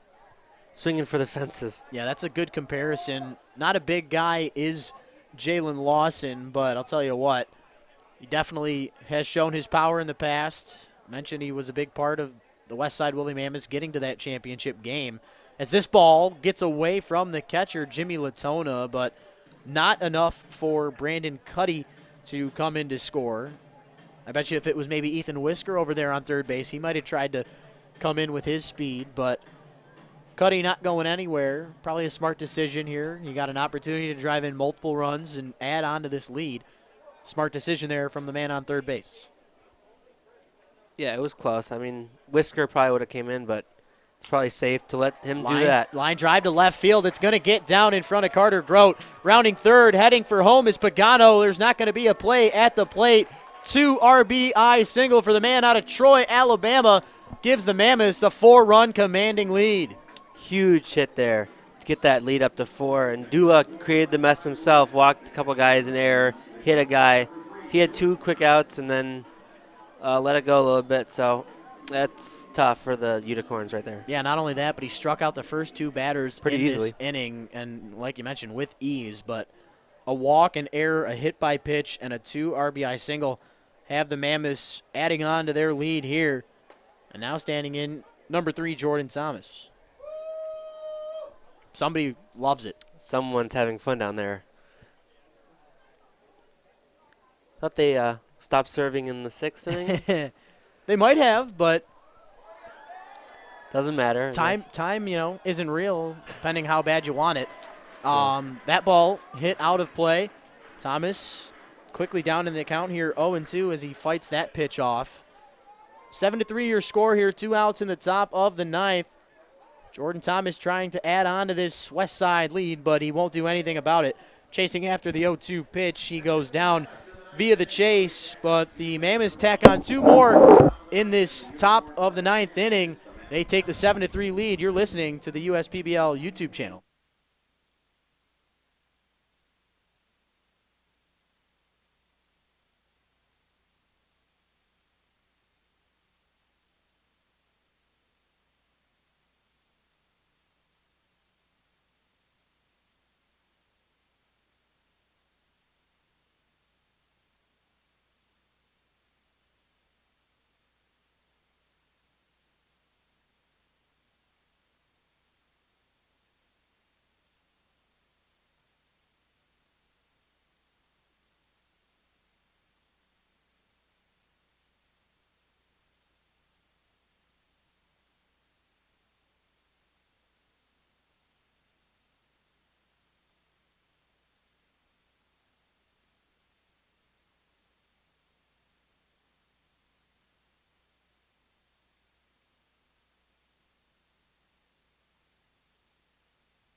A little bit of Sweet Caroline action as we head to this home half of the 9th. Mr. Katz clearly familiar with that, being a Fenway native. Reminds me of home there. Right. A little bit of home cooking there for the man out of Boston. As we head to this home half of the 9th inning, Mr. Josh Mullet's night is done after his setup appearance. He gives up just 1 hit, no runs whatsoever in his 1 inning of work, no walks, no strikeouts. And now he gives way to number 7, Mike McGee. Mike McGee making his 2nd appearance of the 2018 USPBL season. Had an inning of work back on just 2 days ago, May the 17th, when they faced off against the Birmingham Bloomfield Beavers, as Dan Ward, the big fella, stands in to try and give the Unicorns a base runner here to begin this home half of the 9th. But 4 runs in the last 2 frames for the Westside Woolly Mammoths are your difference here in this ball game, taking the charge late. McGee, a Philly, Pennsylvania native. His Eagles, of course, winning the Super Bowl. I believe it was first in franchise history, so little Philly shout out right there. Gotta imagine you love that, Mr. Katz. No, not a good memory there. I think you'll settle with the 5 in your lifetime. We'll be good. Yeah. Don't even get me started on our Detroit Lions, as Ward looks at ball number 3 here. 3 straight pitches that have been nowhere near the strike zone for Mike McGee. You wonder if he is there, in fact, closer. Of course, it's not being a save situation with the 4-run lead. So we'll see if Mike McGee comes into play again in a actual save situation. Nobody getting loose in the Mammoth bullpen, so I would imagine this is Mike McGee's inning to work, as the 3-1 pitch is fouled off the bat of Dan Ward. He stays alive in the count. It will be a payoff pitch coming up here. Yeah, a lot of closers don't pitch that well in non-save situations. I think a lot of them have an edge to them coming in with a 1-run game, 2-run game. So they like to pitch like that. Again, walk right here, leadoff walk. So a lot of closers like to pitch in the close games. So, yeah, not an ideal situation for Mike McGee. Last thing you want to do to begin the last frame is start off the Unicorns with a base on balls, just giving them an opportunity to create something here. As Brandon Larkin Guilfoyle, man out of Streamwood, Illinois, standing in here now. Walked back in the first, popped out to second in the third, and then a couple of groundouts in the 5th and the 7th have him 0 for 3 on the night. Looking for his first hit and what would be a big spot here for Mr. Larkin Guilfoyle. Did not play in the game last night. An opportunity to get 2. Jalen Lawson with a quick pick over at second base, but the throw drags the shortstop, Jordan Thomas, off the bag. Great call by the field umpire right there. It was originally a tough play for Lawson, a really short hop ground ball that came at him at lightning speed. He does make the initial stop, but then that throw over to second base where Jordan Thomas was just thwarted him off the bag right there. So hard ground ball, as Guilfoyle will reach on the attempted fielder's choice, but I think it was an error, actually. I think they put up an error. Oh, you know what? You are correct. They do put the error up on the board. It's on the throw. Yeah, so Guilfoyle will reach on the fielder's choice either way. That throwing error allows Ward to stay at second base. Latona now standing in here with a giant opportunity to bring his team within 1, as Mike McGee continues to struggle here.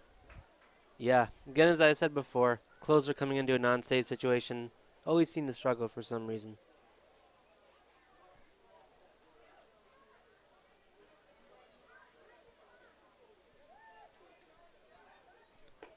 Latona on the 1-1. Thought about going after that pitch. Holds off on it. Umpires agree he did not go around.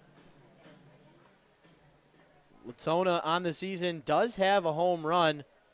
That was back on the 12th, back on our official opening night, where he had left the yard against the Diamond Hoppers. And on the 2-1 offer, Latona works his count favorable into 3-1, and a really tough spot here now for Mike McGee and the Woolly Mammoths. If McGee puts Latona on base here, that'll bring the tying run to the plate with nobody out. We are far from finishing this one here, ladies and gentlemen. To all of you sticking around with us here till the 9th, we appreciate you tuning in. Once again, Rich Borland here alongside Jared Katz. Tomorrow's game will be broadcasted on ESPN3 as a part of the 10 regular season and playoff agreement we got going on with Go Live Sportscast and ESPN3. Excited to be on the call for that one tomorrow in my ESPN3 debut. Latona on the payoff pitch, fouling that one off out of play. Stays alive here, the Mercyhurst University native. Could have the next Steve Berman over here, so never know. Right. Never know.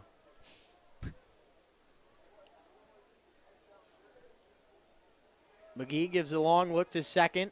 Ends up coming home with it, and drilled in that front shoulder was Latona. So couple of guys getting hit late on in this ball game, and just like that, Latona's hit by pitch loads the bases, put the tying run at the plate for the Utica Unicorns, and Spencer Ibarra coming up to the plate. Yeah, the Woolly Mammoths might want to get someone up in the bullpen. Hit a guy, walk, hit. Not what you want to do out of the bullpen for sure, in the last inning especially. And not only that, as Shane McCaddy, the manager of the Westside Woolly Mammoths, comes on to have a conference with not only his battery but his entire infield. I guarantee you, I understand what they're talking about. The man the man that's coming up to the plate, Mr. Spencer Ibarra, as I look at this Utica Unicorns homepage here on the USPBL website, you got your team leaders in batting on the right side, and Chris Allen, of course, leading this team with a batting average, but as far as hits, home runs, and RBIs go into play, Spencer Ibarra leading every category. So if you're the Unicorns, you got a good guy up at the plate to do some damage, whether he tries to leave the park or not. No outs, bases loaded. Mike McGee trying to escape this incredibly tough jam. Let's see what happens as Ibarra looks at ball one that misses high and inside here. Ibarra, a double, a single already to his credit here tonight. Also has an RBI that drove in Jimmy Latona, who stands over at first base. Ibarra hitting .357. Perfect guy you want up here. 1-0 pitch, fastball towards the upper left quadrant of the strike zone. Evens this count up at 1-1. But Spencer Ibarra started off the night a line out, a strikeout, but since then the double and the single. So hot as of late here tonight. Trying to keep his team in this one. He is the tying run at the plate. The 1-1 ground ball taken to the left side. Shortstop, that's Jordan Thomas, will go over to second with it for the force out. Dan Ward does come in to score, so one more run at least coming in here for the Unicorns. They cut the Mammoth lead to just 3. Brandon Larkin-Gafoyle moving 90 feet closer to third base. Jimmy Latona retired for the 6-4 putout over there at second for out number 1. And Ibarra reaching on the fielder's choice, have runners on the corners. And now Chris Allen, the man of the hour for the Unicorns, standing in. Gavin Collins starting to get loose in that Westside bullpen, just in case things get a little crazy here for Mr. McGee as he starts Allen off with a ball that misses out of the zone. Big out there for the Mammoths. Taking it out right now, but hitter .417 right now, so I don't like his chances against Chris Allen right now. Yeah, Allen, one of the best hitters not only on this Unicorn team, but in the entire USPBL. A really tough spot here for McGee. Tying run at the plate. 2-0 pitch missing as well. You wonder if they'll maybe just put him on to give way to Nico Lolio, who pinch hit for Erlinson back in that previous inning of work. And look at that, ladies and gentlemen, a base on balls gives way here now to number 10, Justin Erlinson. Lolio had pinch hit for A.J. Reynolds, so Lolio now on deck. So Erlinson coming up to the plate here, singled in the previous 8th inning. you can get another one of those, it'd be 2 runs. No doubt about that. Allen walks to load the bases. Ibarra moves to second. Larkin Gafoyle remains over there at third base.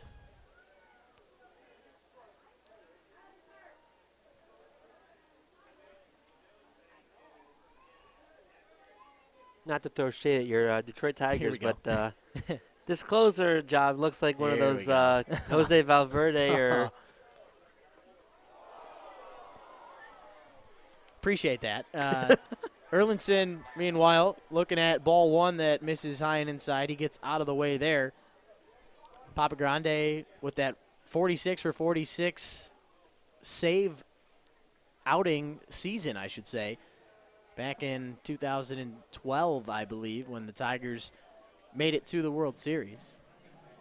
And I got reminded by Drew, I didn't think about this myself, but Joaquin Benoit, There we go. you know, some Grand Slam hit in 2013. Not going to talk about that, but we all know. Erlinson working the count in his favor here. It is now 3-0. Mike McGee in a world of trouble as he is on the verge of walking in a run. We saw that already happen once earlier today when Joseph Mack did that back in the first inning. Just a tough spot to be in here. As the 3-0 pitch was given the green light to Erlinson. He takes a cut but doesn't make contact on it. That could have been ball 4. If it was me, I would not swing. It looked like McGee didn't know where his ball was going, so I would have taken that. And on the 3-1, fastball swung on and missed. So McGee facing his battle here as he had Erlinson ahead in the count 3-0, but has worked it back into a full count here. Bases juiced, full count, 1 out, tying run over there at first base. Erlinson trying to be the hero, and he will not be the hero, but he'll keep it going here as a run gets walked in, RBI walk for Erlinson. Now look at this, ladies and gentlemen. Look who's coming up to the plate. I thought it was Nico Lolio, but it looks like we might have another pinch hitter come up to the plate. Lolio, who pinch hit for A.J. Reynolds in the previous 8th inning. Looks like he might get pinch hit for by number 13. That looks to be Adrian Guzman.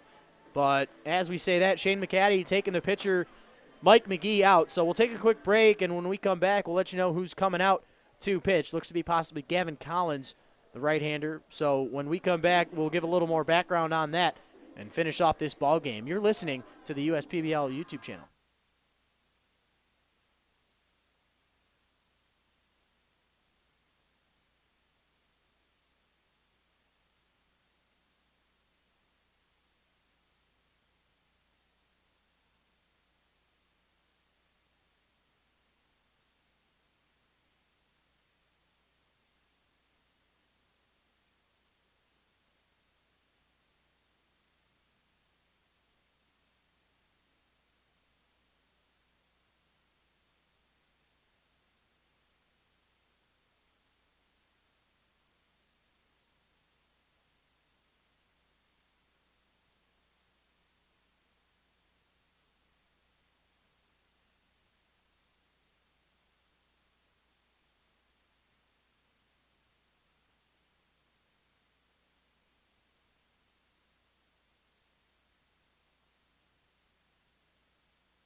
Welcome back, ladies and gentlemen. A little break in the action. Mike McGee's night is done after just going 1/3 of an inning. He faced off against 1, 2, 3, 4, 5, 6 batters. Could only retire the one. He gave up 1 earned run. He's still in line for the runners on the base pass, all 3 of them. He gave up 3 walks, no strikeouts.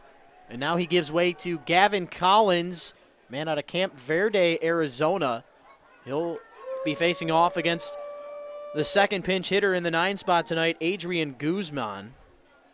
Guzman, the DH, with just 1 hit to his credit so far in this 2018 USPBL season. Could come up big here for his team as he looks at his 2nd consecutive ball here. And if you're Gavin Collins, you got to really be careful. Tying run in scoring position. Last thing you want to do is walk in another run. We've seen 2 consecutive walks out of the hand of Mike McGee to Chris Allen and Justin Erlinson. Those guys standing on 2nd and 3rd. Collins finding the strike zone here. The count 2-1. Big strike there. You don't want to go 3-0. No. Especially after the last couple batters. No doubt about that, Mr. Katz. The count 2-1. Collins against Guzman. Let's see who the advantage goes to. Fastball, 2-seamer, missing low and inside. So the count now 3-1. Guzman with a great hitter's count. Collins with a giant spot that he needs to come through for here if the Westside Woolly Mammoths want to get their first victory of the 2018 USPBL season. Corns trying to get a comeback win for win number 3. Guzman with a slow, small hit into into left field. The diving opportunity from Tommy Fiesel. He cannot come up with it. Coming in to score is Spencer Ibarra. And just like that, ladies and gentlemen, we are at a 1-run game. Yeah, it looked like a premature dive out there in left. But when that ball got by him, you knew the run was going to score. Now he got bases loaded. 1-run game. It's pretty exciting, Rich. Yeah, this has turned out to be a really good baseball game. Mentioned how neither starter did all that well tonight. Had really good middle innings from some of these guys on the mound from both teams. And now Mike McGee leads to Gavin Collins in this 9th inning struggle. Westside got 2 runs in the top of the 9th inning. Pretty fortunate of that as the Unicorns have stuck around and kept fighting here in this 9th. With 3 runs of their own, the base is still loaded, just 1 out here. Momentum favoring now towards these Unicorns as we head back to the top of this Utica lineup. Carter Grote trying to end the game with that big hack, but can't make any contact on it. Still 1 out here. Gavin Collins trying to somehow, some way, escape and get the save in this 1-run ball game. Ground ball to the right side. Lawson could end this game. Over to Thomas at second, to first, and the Mammoths escape the jam and end up victorious. Final score here, 7-6. Gavin Collins gets the ground ball that he wanted, and just like that, the Mammoths getting the victory by a final of 7-6. It did not come easy as the Unicorns tacked on for 3 runs there in the 9th, but Gavin Collins shuts the door and relieves Mike McGee of his duties, does a great job to get that double play to end it. And Mr. Katz, first broadcast baseball game here. What were some of the first impressions there? Nice finish right there. Crazy. That was a great double play. Tailor-made right there. And it's a lot of pressure to turn that double play with the runner going down first as hard as he can, but that was a good turn right there. And crazy game, the middle relievers pitch very well. Then you bring in the back end of the relievers, and a lot of them couldn't throw strikes, but they got lucky there. The Woolly Mammoths at the end of that game right there. No doubt about that. So it looks as if our final game of the weekend is on tap here now. Birmingham Bloomfield Beavers and Eastside Diamond Hoppers will be in action at 1:05 tomorrow. We're excited as it'll be the first ESPN3 broadcast of the year. I'll be on call with Oakland Grizzly voice Mr. Neil Rule for that one. Excited to see how that matchup favors as Birmingham Bloomfield Beavers will look on to face off against the winless Eastside Diamond Hoppers. And for everyone up here in the booth, me, Jared Katz on the call, had both Drew Kell and Luke Hammett help us out here in the booth this evening, and we thank them for all their efforts. And as far as this one goes, it looks like we're ready to wrap things up, so we hope you enjoyed tuning in here to this ball game.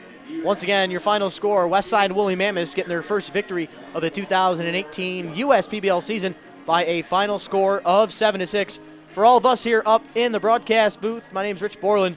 We will see you tomorrow afternoon here from Jimmy John's Field. You stay classy, Utica.